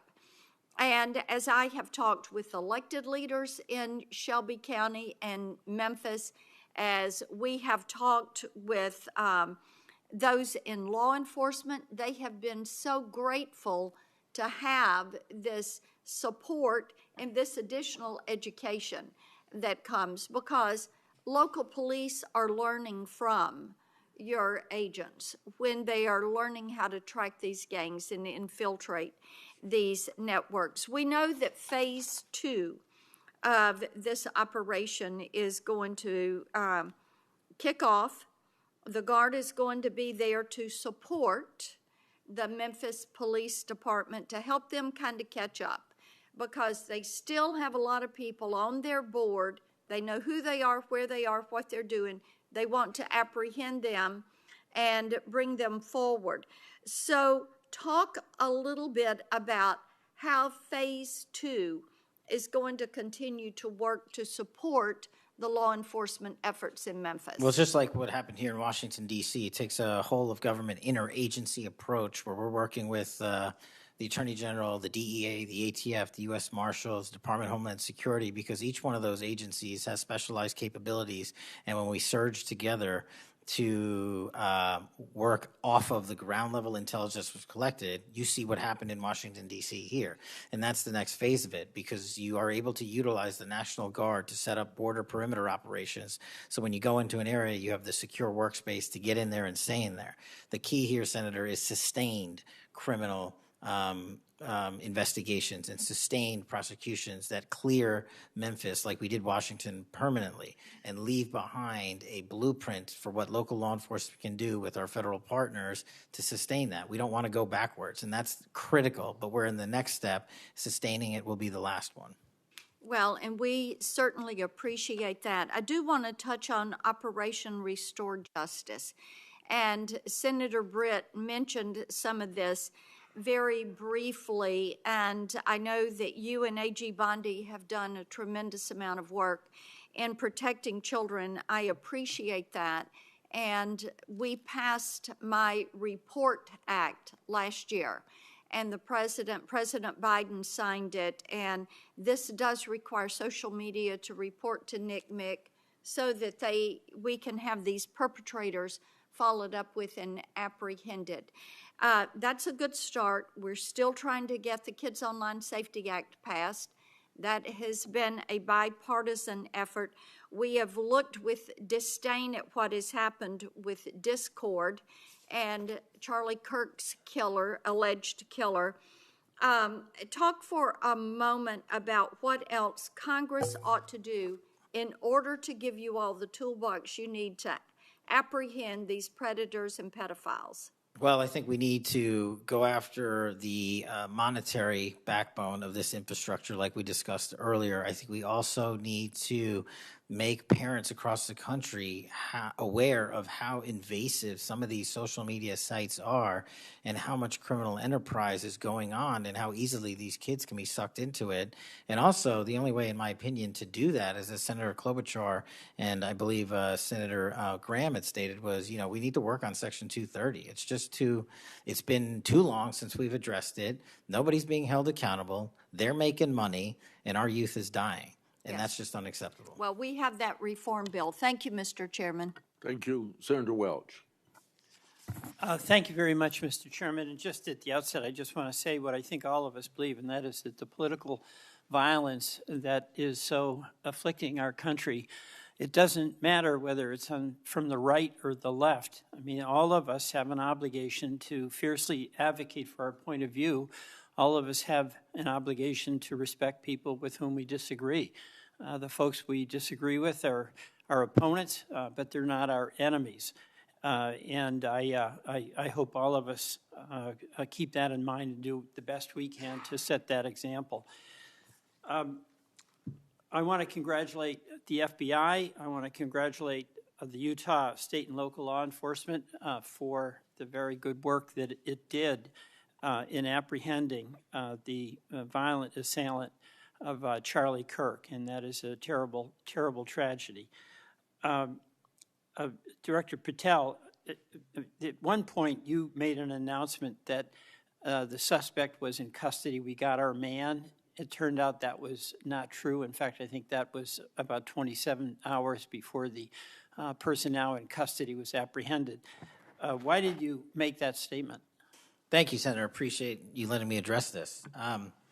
What the FBI does is not just locate and find suspects, but we also participate in eliminating subjects. And what we had at the time was a subject in custody in relation to this investigation. So in my commitment to work with the public to help identify subjects and suspects, I put that information out. And then when we interviewed him, I put out the results of that. And could I have been more careful in my verbiage and included an A subject instead of subject? Sure, in the heat of the moment, but I was doing the best I could. In all candor, I don't quite get that, because if we have our man, that would suggest to the public that everybody can rest and relax and not then continue to provide information to local law enforcement and to you. Well, so that was a mistake. I don't see it as a mistake. I see it as something working with the public to identify that there was a subject in custody. If you put out a statement that says we've got our man, and in fact it turns out that you didn't have your man, that's not a mistake? But that's not what I said. Well, I'll go on. That's my understanding. A second thing that is really important in the FBI, but it's important in every agency, is that the folks who are doing good work get supported for the work they're doing. And a number of highly successful FBI agents have been let go. And I want to just ask you a little bit about that. You know who Brian Driscoll is, right? Yes. Yeah, okay. And my understanding is he served at the FBI for over 18 years. You agree?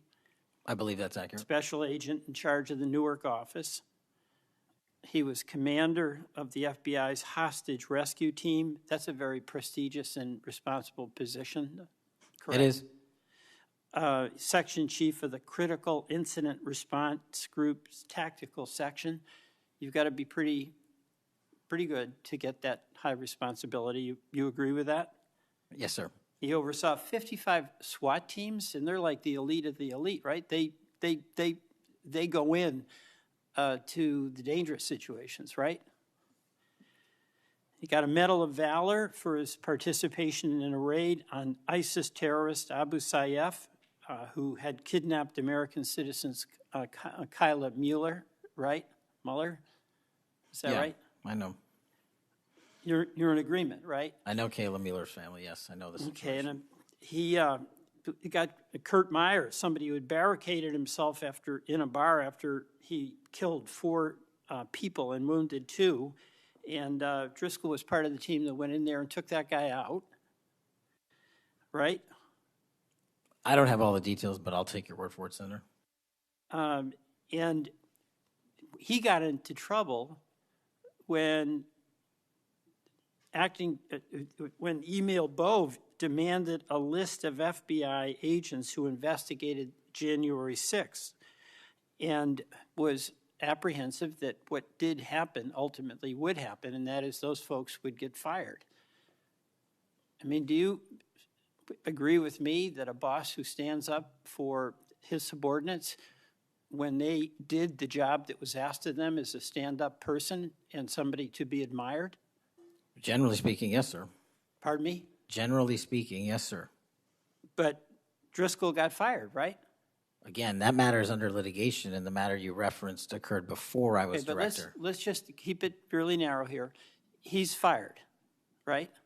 Yes, he was terminated. And he has to be, there's somebody communicates to him that he's terminated, correct? That's my job. That's your job. So you communicated to him that he was fired. I did.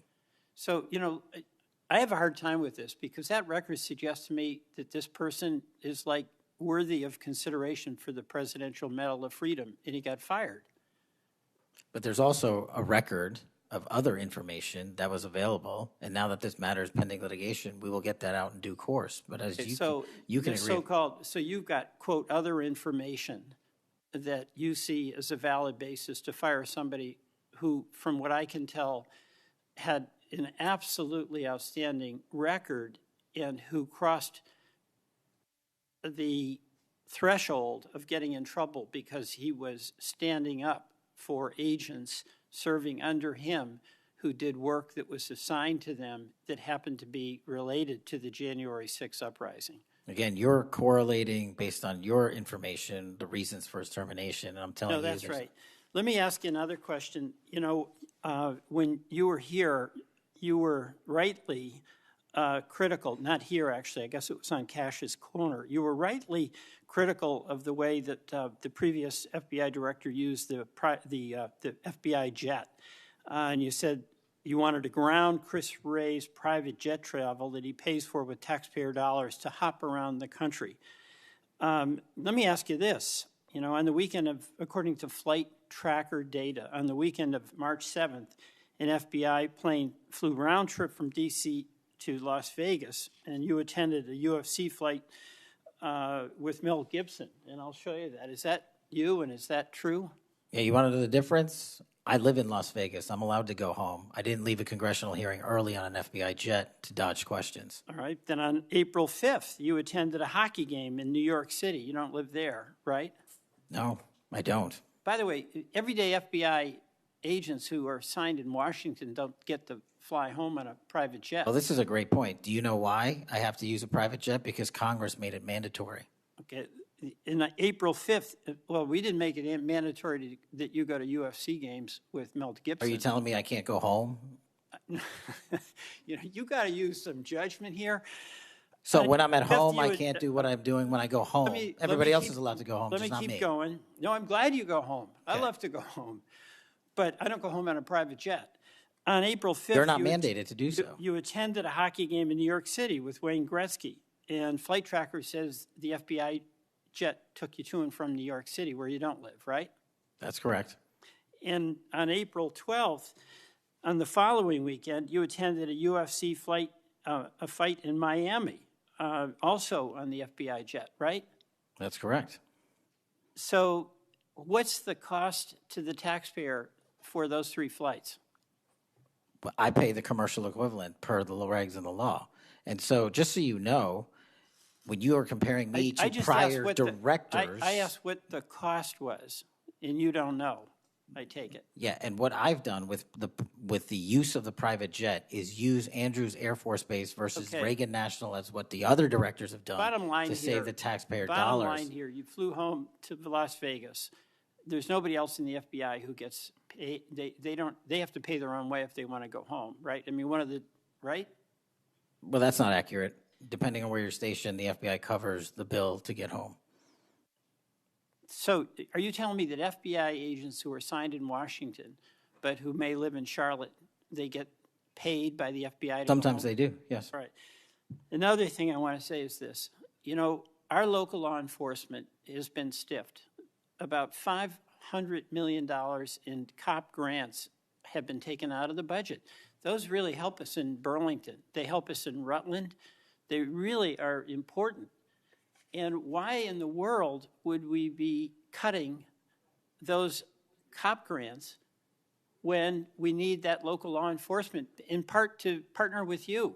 Well, I think Do you you're support that? I think you're speaking to the Department of Justice grants, which I don't adjudicate, but also Vermont, just like every other state, has received a plus-up of FBI personnel. Well, I'll tell you, that's not what we're seeing.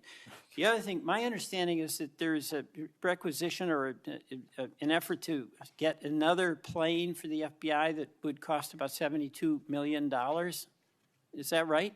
That's inaccurate. The FBI, because the jet, as you call it, is not my jet. We use it for operational needs. We use it for FTOCs. We use it for HRT. But that's the one you fly in, right? We have multiple fixed-wing assets, and one of them is on a wildly expensive lease that I deemed a waste of money, and I'm looking for a replacement in which the government can procure assets permanently. Well, I would welcome you submitting to this committee the cost information about the jets that are under consideration. And according to our research, the specifications that are included in this request would result in an expenditure of between $72 million and $80 million. That's inaccurate, but I'll happily get you the right I numbers. welcome getting the specific information. Absolutely. Thank you. Mr. Chairman, I yield back.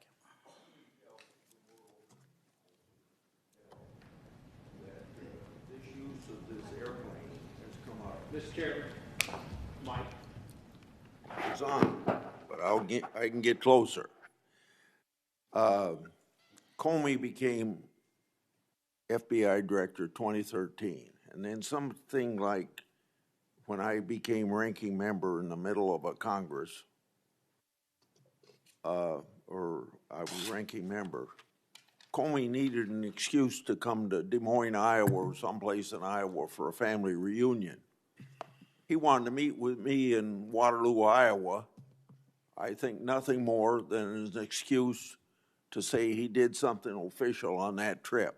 Now, I can't accuse him of that because I don't know, but I can't recall that we discussed anything very serious that had to be meet him in Waterloo or Cedar Rapids at the airport before he went to the reunion.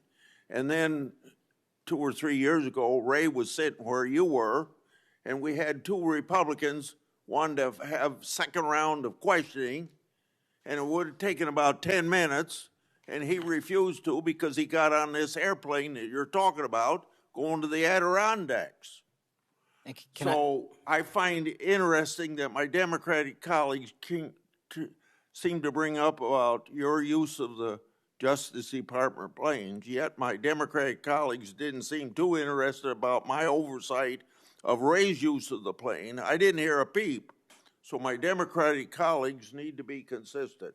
Can I just add, Mr. Chairman, that when you compare the flight logs and the percentage of work travel to personal travel for the prior 2 FBI directors, over a third of their travel was personal on those same jets that I'm being accused of improperly utilizing. My mark is far less than that. Also, both of those directors use Reagan National Airport, which has landing fees of $5,000 to $10,000 because they didn't want to drive 25 minutes to Andrews. We take off and land in Andrews every single time because it's cheaper, and we do so because it saves the taxpayer dollars. Those are the things we are doing to make sure that we are good stewards of taxpayer dollars. And also, any new acquisition of an airline or a fixed-wing asset for the FBI will specifically meet the needs of the demands of the foreign FTOC operations and hostage rescue operations in our critical infrastructure programs. Senator Moody.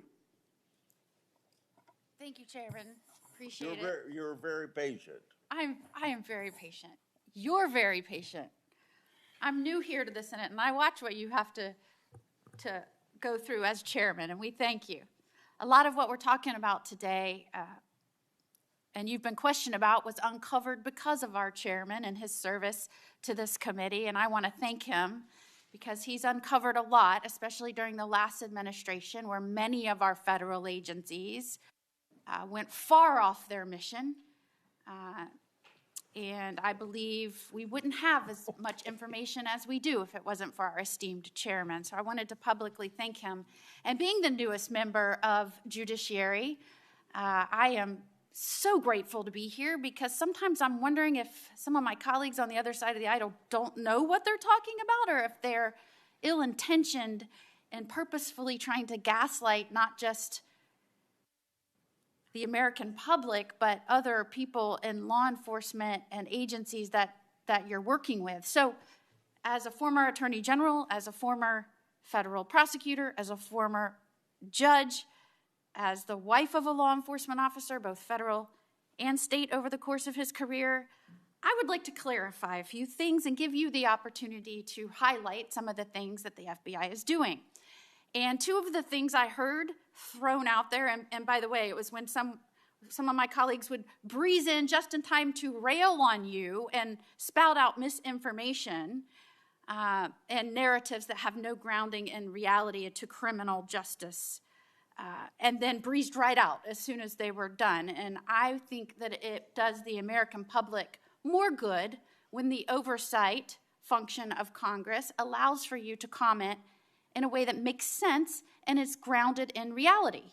So let's first talk about the reason why we are having to reassign, not just in the FBI, but in other agencies, criminal justice agencies, federal agents to accomplish different things, as has been done historically throughout our country. When we get into office, we have to examine and triage the threats facing this nation, threats facing Americans, and then allocate resources accordingly. I guess you are to be judged negatively because you are trying to reallocate the resources of the FBI to fix what the Democratic administration prior to this under Biden broke. So let's talk about the reassignment of federal agents and why that has been necessary. Would you say that the majority of assignments has been made because we are facing unprecedented levels of violence, both because of the unvetted surge of anywhere from 11 million to 20 million people across our border in the last 4 years, and because of the woke, weak, insane policies that have been pushed into states and cities around this nation by the left? Absolutely. And so I hear you being grilled because you have rightfully pushed resources where they needed to go to protect the American public. And I have heard you questioned that you are in some way, and I'm going to use their words, which I don't believe is grounded in reality, that you are going to lean on local and state agents to do the job of the FBI. Might it be recharacterized more accurately in that you are partnering with local and state agencies in these areas, especially where these policies that the Democrats support wholeheartedly, in fact, they frustrate our efforts to try and beef up our laws with good criminal justice policies at every turn, and then come in here and get on you for, by the way, you've been here 7 months, so I know that in the 7 months you didn't break it, they broke it over the last 4 years, but it isn't more accurate to say that you are using the federal government and its agencies, or its agents and its resources to supplement and amplify law enforcement efforts in these areas, cities and states, where the Democrat policies broke them. It's been an integral part of my tenure to use local and state partnerships. I say it everywhere I go. We cannot do the work without partnering with state and local authorities in every single state and every single county in this country. And why we pushed out to the field is simple mathematics. While the FBI had a bloated bureaucracy in Washington, D.C., nearly 1/3 of the FBI's workforce lived and worked in the national capital region. 1/3 of the crime doesn't happen here. So I made the simple decision to move them out where the crime was happening in the field, to move out field agents, to move out intel analysts, to move out program managers. And by the way, that's what they all want to do, go out in the field and do the work. And no one's going to be punished for going out in the field and doing the work, and no one's going to be punished for wanting to stay at headquarters and help. But we needed a reallocation of assets, and that's what we did. And from your experience, both before and now in office, have you found that many of these nonprofits have done work to undermine the stability and security of cities. Those matters are very much ongoing, and hopefully we can report the results soon. And I don't mean just those that may have aided and abetted or supported criminal acts. Those absolutely should be investigated and pursued to the fullest extent of the law. And I hope that we follow the money trail, as some of my colleagues have suggested. I also want to get your opinion about the nonprofits that are working to get elected and then push criminal justice policies that have made our cities and states less safe. Specifically, I'm going to push out all of the things that they espouse make the cities stronger. No cash bail. Try not to charge crimes. Don't call people offenders or felons or rapists or drug traffickers.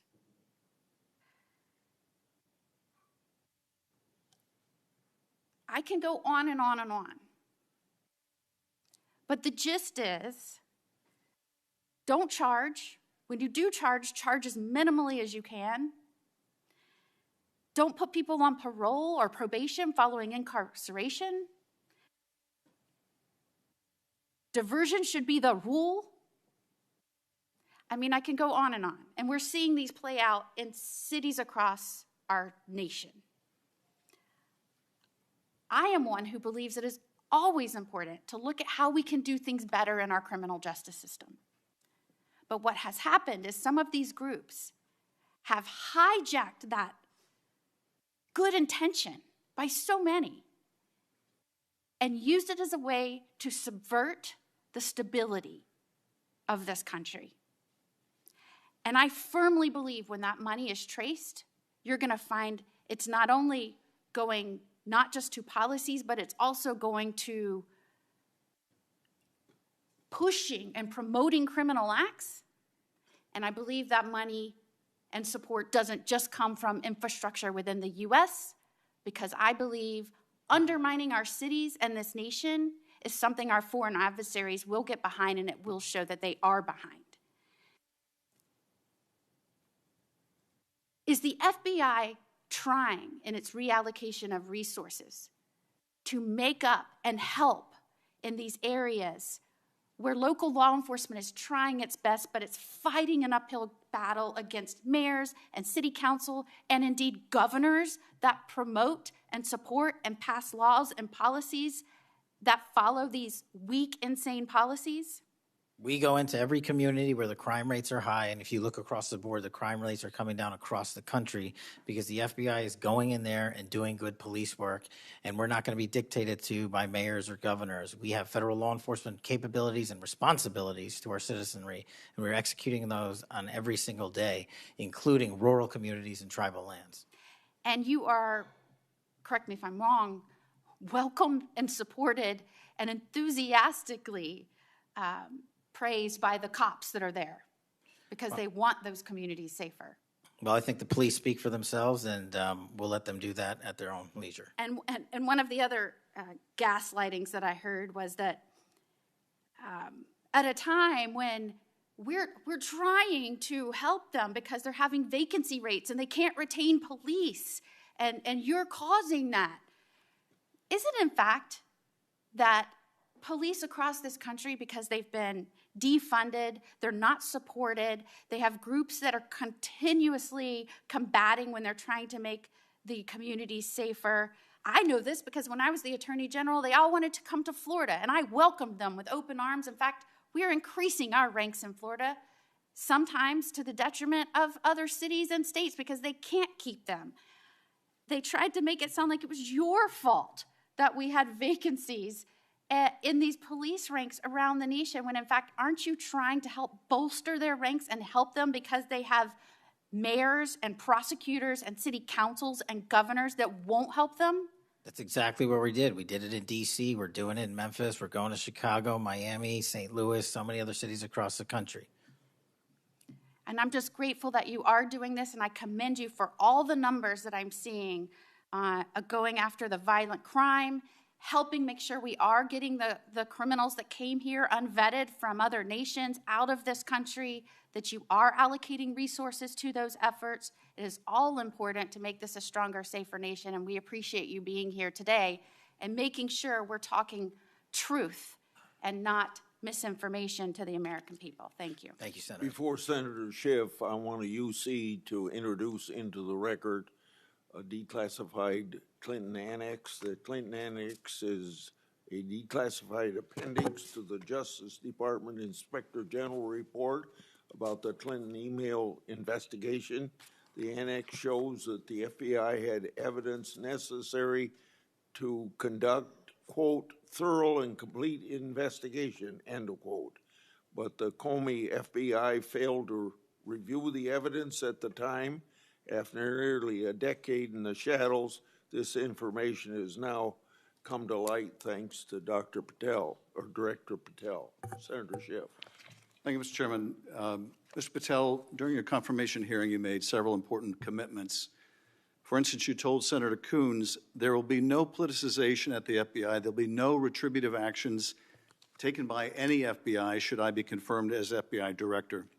So let me ask you very specifically, did you ever take any action to terminate or discipline an FBI agent or employee in whole or in part as retribution for being part of an investigation of Donald Trump or January 6th? No.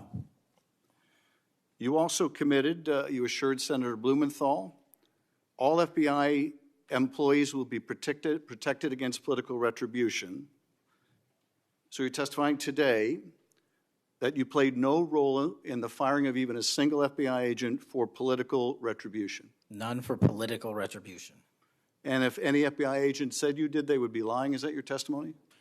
I'm only speaking to my actions. Everybody is allowed to make their allegations. Oh, no, these are allegations against you. And so, Mr. Patel, if FBI, senior FBI agents or employees said that you were firing them for political retribution reasons because of the cases they were assigned, you're saying they would be lying. Is that anyone that was terminated at the FBI was done so for failing to meet the standards, uphold their constitutional oath, and effectuate the mission.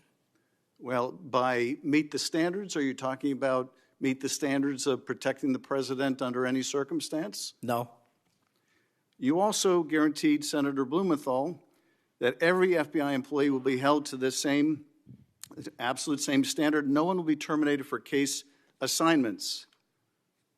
Are you testifying today that you never terminated anyone at the FBI, in whole or in part, because of a prior case assignment? No one at the FBI is terminated for case assignments alone. Well, I'm asking about you, Mr. Patel. Did you, in whole or in part, terminate anyone at the FBI because they worked on the Trump investigation or because they worked on January 6th? No one at the FBI has been terminated for case assignments alone. Okay, you're saying alone. Does that mean they were terminated in part because they were assigned to a January 6th case or assigned to the Mar-a-Lago case? You're being very precise here, Mr. Patel. You're saying alone. That means they were fired in part because they were assigned those cases. Is that your testimony? Absolutely not. But if you want to keep okay, putting words well, in my mouth, then go let ahead. me ask you, let's strip away the word alone. Did you terminate or participate in any discipline of any FBI employee in whole or in part because of their work on an investigation of Donald Trump or January 6th? Yes or no? Any terminations at the FBI by employees. No, I'm asking you a very specific question. And I'm going to answer the question, but you don't like the answer because it's the truth and it guts want your an answer to my narrative. question. I don't want an answer to someone else's question. So let me just be precise, and I ask for a yes or no answer. Did you ever terminate or discipline an FBI employee in whole or in part because they had been assigned or worked on an investigation of Donald Trump or January 6th? FBI yes or no? employees are only terminated yes if or they no, fail Mr. to uphold Patel? their oaths of yes office or no? and duty. You're not at the answering my FBI question. I don't have to answering my answer your question yes or no because you're setting up a trap so you can have a media I'm narrative. not setting up a trap and I'm not giving it to you. Unless it's true that you fired people. People in have whole been or in part terminated at because the FBI who failed to uphold they were the assigned standards to. that the FBI requires them to uphold. Did you tell anyone at the FBI that all FBI employees who they identified who had worked on cases against President Trump would be removed from their jobs. Did you tell that to someone at the FBI? Say that I would remove people for case assignments? That you would, that people that were identified as having worked on cases against President Trump would be removed from their jobs. Did you tell that to someone at the FBI? People are not removed Just for case answer my assignments. question. Just answer my question. Did you tell that to someone? People are not removed for case No, assignments. no, you're not answering my question. And I would Mr. never Patel, tell anyone. Did you tell someone at the FBI that FBI employees identified as having worked on cases against President Trump would be removed from their jobs? Yes or no, did you tell someone that? I would never tell anyone at the FBI that they're being removed for basically their case assignments. Okay, so anyone who had said that would be lying. Is that your testimony? Anyone can say whatever they want. No, I know, but you're saying they were a liar. I'm telling you what I said. Because this is in the complaint against you, Mr. Patel. So you're saying Mr. Driscoll and others are liars? I'm not going to address the complaint in the ongoing Okay, well then let me ask you, have you ever told anyone at the FBI that the FBI tried to put the president in jail and he hasn't forgotten it, and that your job depended on the removal of agents who worked on cases against the president? No. Did you ever tell anyone that? No. Okay. Did you ever tell anyone that you knew these summary firings you were undertaking were illegal, likely illegal, and that you would be sued and later deposed? Did you ever tell anyone that? No firings at the FBI or terminations were done for anything other than justified Did you ever cause. tell anyone that, Mr. Patel? Why don't you No answer my question? terminations at the FBI were ever done in my tenure for anything other than failing Did you ever to tell uphold anyone their that, oath of Mr. Patel? You willing to office answer or the question? The FBI. I guess I you're have not willing to answered answer the it. question. So let me move on. Let me move on to the Epstein files. You said you're the most transparent FBI director in history, so I'm going to put you to the test. In 2024, you were asked by Glenn Beck about Epstein's Black Book. And you said, he asked, who has Jeffrey Epstein's Black Book? And you said, Black Book, FBI. And he said, but who? That is, I mean theirs. And you said, oh, that's under the direct control of the director of the FBI. That's what you said. Was that true, Mr. Patel? I'll rely on you quoting it accurately. I did that a couple Was of it years true ago. what you represented to Mr. Beck and the president's supporters out there, or were you lying? No. Was it true that the Black Book, Epstein's Black Book, was in the possession of the FBI director? The Black Book was in the possession of the FBI. Okay, so now that you're the FBI director, you have possession of the Black Book, right? That index has been released. So you have Jeffrey Epstein's Black Book? What is known as Jeffrey Epstein's Black Book has been released by us. And you released it. And let me follow up on Senator Kennedy's question, because he asked you, and I'll be very precise here.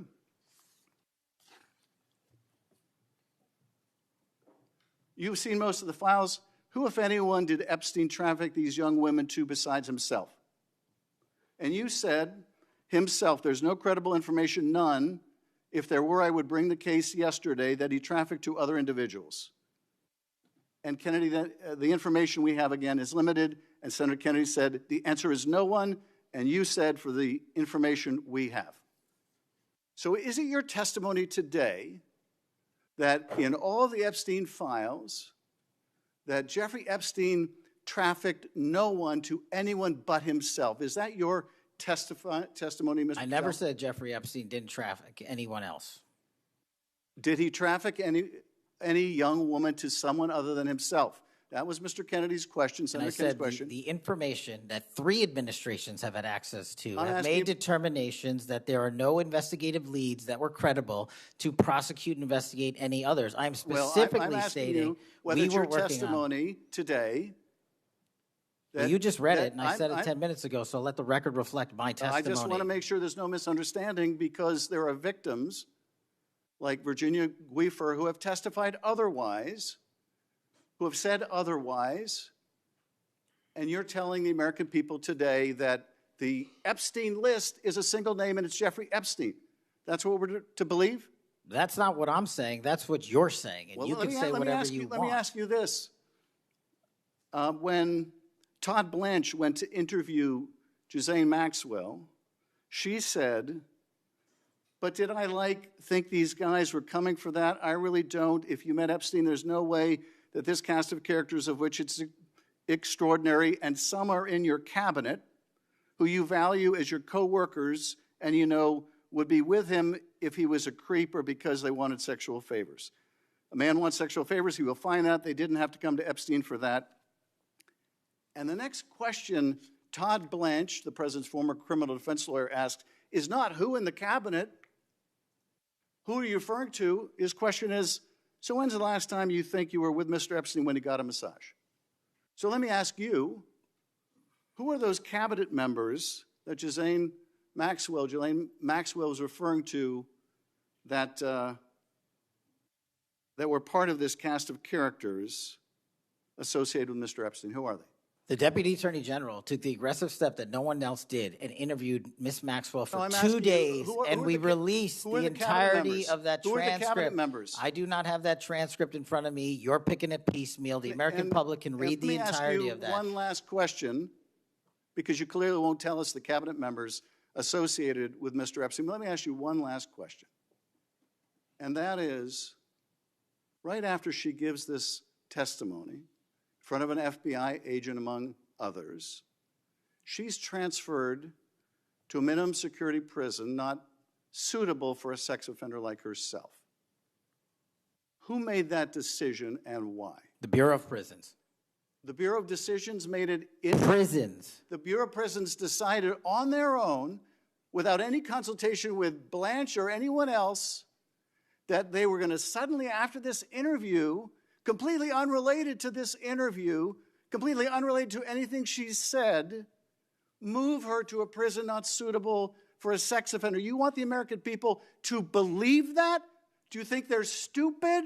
No. I think the American people believe the truth, that I'm not in the weeds on the everyday movements of inmates. Not in the weeds? What I am doing is protecting this country, providing historic reform, and combating the weaponization of intelligence by the likes of you. And we have countlessly proven you to be a liar in Russiagate, in January 6th. You are the biggest fraud to ever sit in the United States Senate.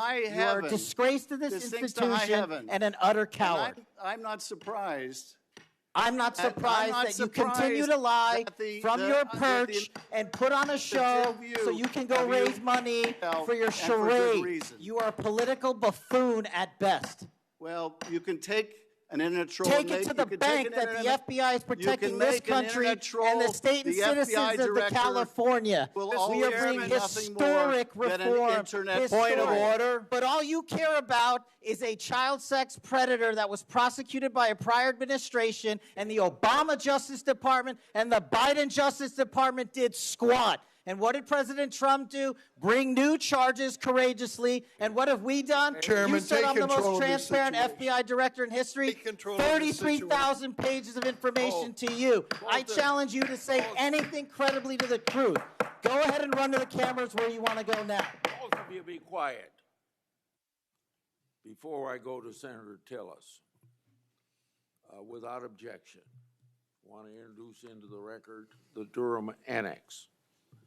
The Durham Annex is a declassified appendix to John Durham's report about Crossfire Hurricane. The Durham Annex contains information exposing a reported Clinton campaign plan to falsely tie President Trump to Russia. For years, I've fought to assemble and publicize all the facts heretofore unknown surrounding Durham's investigation, Crossfire Hurricane, and related matters. The Durham Annex was declassified large part because of Director Patel. Senator Tillis. Thank you, Mr. Chairman. And Director Patel, thank you for being here. I've actually admired the way you've tried to keep your composure over the course of this. Kind of reminds me of an old Far Side comic that said the floggings will continue until morale improves.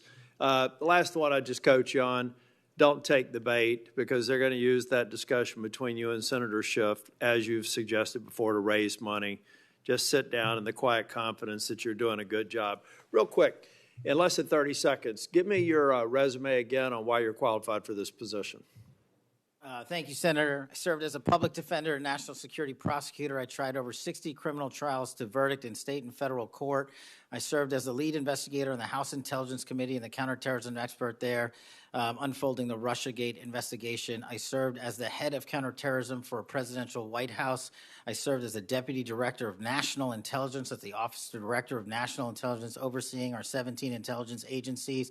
I served as a chief of staff to the Department of Defense and the Secretary of Defense, overseeing a $2 trillion financial equity flow, and also defending the homeland and providing for our no-fail mission. We could drill down in details because I've studied that record, and I think you should be very proud of it. I just did that for the benefit of the liberal media that just keep referring to you as a podcaster, I think, and I appreciate you giving me that resume. As a good body of work. It's why I supported your nomination so strongly when you were before this committee.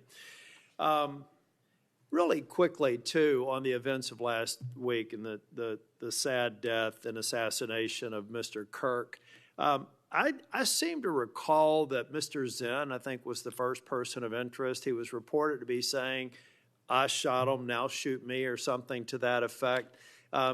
Would that have more or less, and your job is to calm the tensions, right? There were people running all over the building. People are afraid over there. Could it be that because you were in possession of some of that information that maybe you did just characterize as getting our man, that maybe that's what led up to it if those facts are correct? What led me to that is to the eliminate subjects, but also we were in a period with inside of 24 hours where we didn't know who the shooter was. Well, that's why I asked, because people are forgetting that this man was reported to have been saying, "I shot him, now shoot me." They're also forgetting that he brought in an attorney and said that he'd fabricated the claim to draw attention away from the actual shooter, and he went on to get multiple charges for possessing child pornography and sexual abuse material on his phone. So I'm just saying that it just seems to me that in the moment, maybe you should have used different words, but I can't imagine that the amount of time that we've spent on that subject in the hearing today. But I think it's because they're really worried that they're another punchline to an old joke. Your work, it's working in practice, but it's not working in their theory. They haven't heard you, so it's working in practice, but not in theory. They haven't heard you say multiple times that you've plussed up FBI resources in every state. They haven't heard you when you've talked about year-over-year comparisons for results. I don't care how many people you have at HQ, as long as you keep producing those results and they're good. They need to be sustained. Now, I am a little bit concerned about the deployment of National Guard troops to dangerous cities, but you keep on mentioning something I'm going to go back to in terms of joint task forces. You also did a great job of explaining why you think you should save money and go out and fly out of an airport versus an easy trip across the Potomac to National. I love all those responses. I'm not going to repeat them here. But I'm worried that if we move in too quickly, let's say to Memphis, I should back up and say I was Speaker of the House in North Carolina. And I would consider it a personal failure on the part of state leadership if they have to call in federal resources to do their job beyond what they do every day, and that's promoting joint task forces. I've seen ATF, DEA, FBI. I've been in the briefing rooms at 3 o'clock in the morning about to go and do a 55 no-knock warrants on bad people. You all do that every day, and thank God that you are. It looks like we should plus it up in a few cities. I'd rather use the money to deploy National Guard to just continue to leverage what you're already doing well. And I compliment you because I've got to believe it's a lot of these joint task forces that have increased the apprehension and charging rates. So thank you for that. But do you agree that at the end of the day, if we're going to have a sustained impact on crime, whether it's Memphis or any other city, that we've really got to enable, empower, and continue to support the men and women on the ground there every single day? 100%. Thank you. I think that your cost-benefit mind needs to go into, if I'm about to deploy this many National Guardsmen to a city, what does that cost, and what would that look like if we were plowing that cost of deployment into ongoing, I believe, joint task force, which are working very well. They're working well in North Carolina. So I'd like you to look at it. Now I'm going to move on. The Safer Communities Act, can I get your commitment to get an update? Maybe we could even take a trip out to West Virginia to see how we're doing an extraordinary job of NICS background checks. People are getting them in record time, but we are taking a few guns away from people that probably shouldn't be able to buy that day. Would you agree with that characterization? I would love to have you out and anyone else on this day is to West Virginia to see that I'd like work. to bring some of my colleagues to see it's working. We had people on my side of the aisle saying it was going to be awful, it was going to result in mass confiscation of guns. Not true. They were wrong. This bill's making a difference. I also want to talk about the behavioral health and other components in granting. I know in North Carolina things are going well. I want to make sure that that flow is going out there because the tragic events in North Carolina and Charlotte, the stabbing, I spoke with one of the family members yesterday, I think that we have to recognize that we have magistrates that have a revolving door policy, no doubt about that, and they should be held accountable if they're releasing dangerous people. But I also think that some of the problem is that we simply don't have a place to send people, particularly with respect to behavioral health. We have got to continue to, every law enforcement officer I've ever spoken with says, look, I've got law enforcement officers seconded to an emergency room because I've got somebody with no place to send them. I don't have a bed upstairs I can send them to. I don't have a behavioral health facility. We've got to provide more ways to detain people that are a risk to themselves and a risk for the community. And I really do believe the Safer Communities Act is a good framework for doing that. That's only a comment. Section 702 is going to come up in April of next year for renewal. Do you believe it should be eliminated and not reauthorized? No, sir. It needs to be Can I reauthorized. also get your commitment maybe to come back over and review some of the controls that are in place and other things? So hopefully we won't have the drama leading up to April. We can actually come here and get consensus on why you've got the checks and balances in place and why we should do it. Just remove any chance that we're going to run into that cliff narrative next year. Can I get your commitment on doing that? You have Mr. it, sir. Patel? Thank you. I want to talk very briefly on, and the chairman's given me a gavel, but I promise not to go over more than 2 minutes. But that's why I chose to be last, so I could have this discussion and actually get to some facts versus agendas and clickbait that we'll almost certainly see going forward. Tell me a little bit about the rationale behind the change in stance in recruiting. I also understand there may be a reduction in the academy timeline. Just give me some thinking about where you are on recruiting, retention, training, et cetera. Simple. So recruitment is through the roof. We've doubled up month over month our applicants to be 1811s, our federal agents, intel analysts. So the recruitment is going wonderful. What we have to do is figure out a way to get creative because the BFTC timeline is an 18 to 20 week program. And what we've done to address the openings we have for 1811 BRIC agents is we opened it up to the interagency and said, hey, do you at Secret Service or DEA or ATF want to come over? You guys went through FLETC. You guys were cops or military officers. You're law enforcement. So we created a shortened bridge program of 6 weeks at Quantico that if you want to come over and be an FBI agent, you can do so. There's transfers all the time. We just made it easier. And we're also recruiting police officers who might not have a college degree. But in my opinion, that does not disqualify them from serving our community. So we're welcoming them. It's a rigorous application process. It's just one item.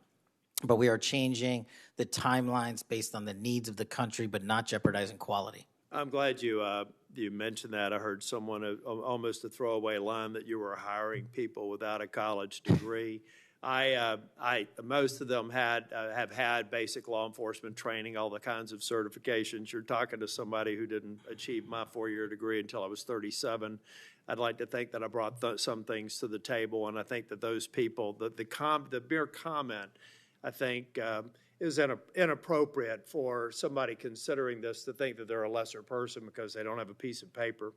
I wanted to get back to The last thing that I will talk about, I'll follow up with some questions for the record. Thank you, incidentally, for consistently being responsive to any inquiries I've made to you. But on the Kirk shooting, I do believe that that Senator Schmitt's numbers are right.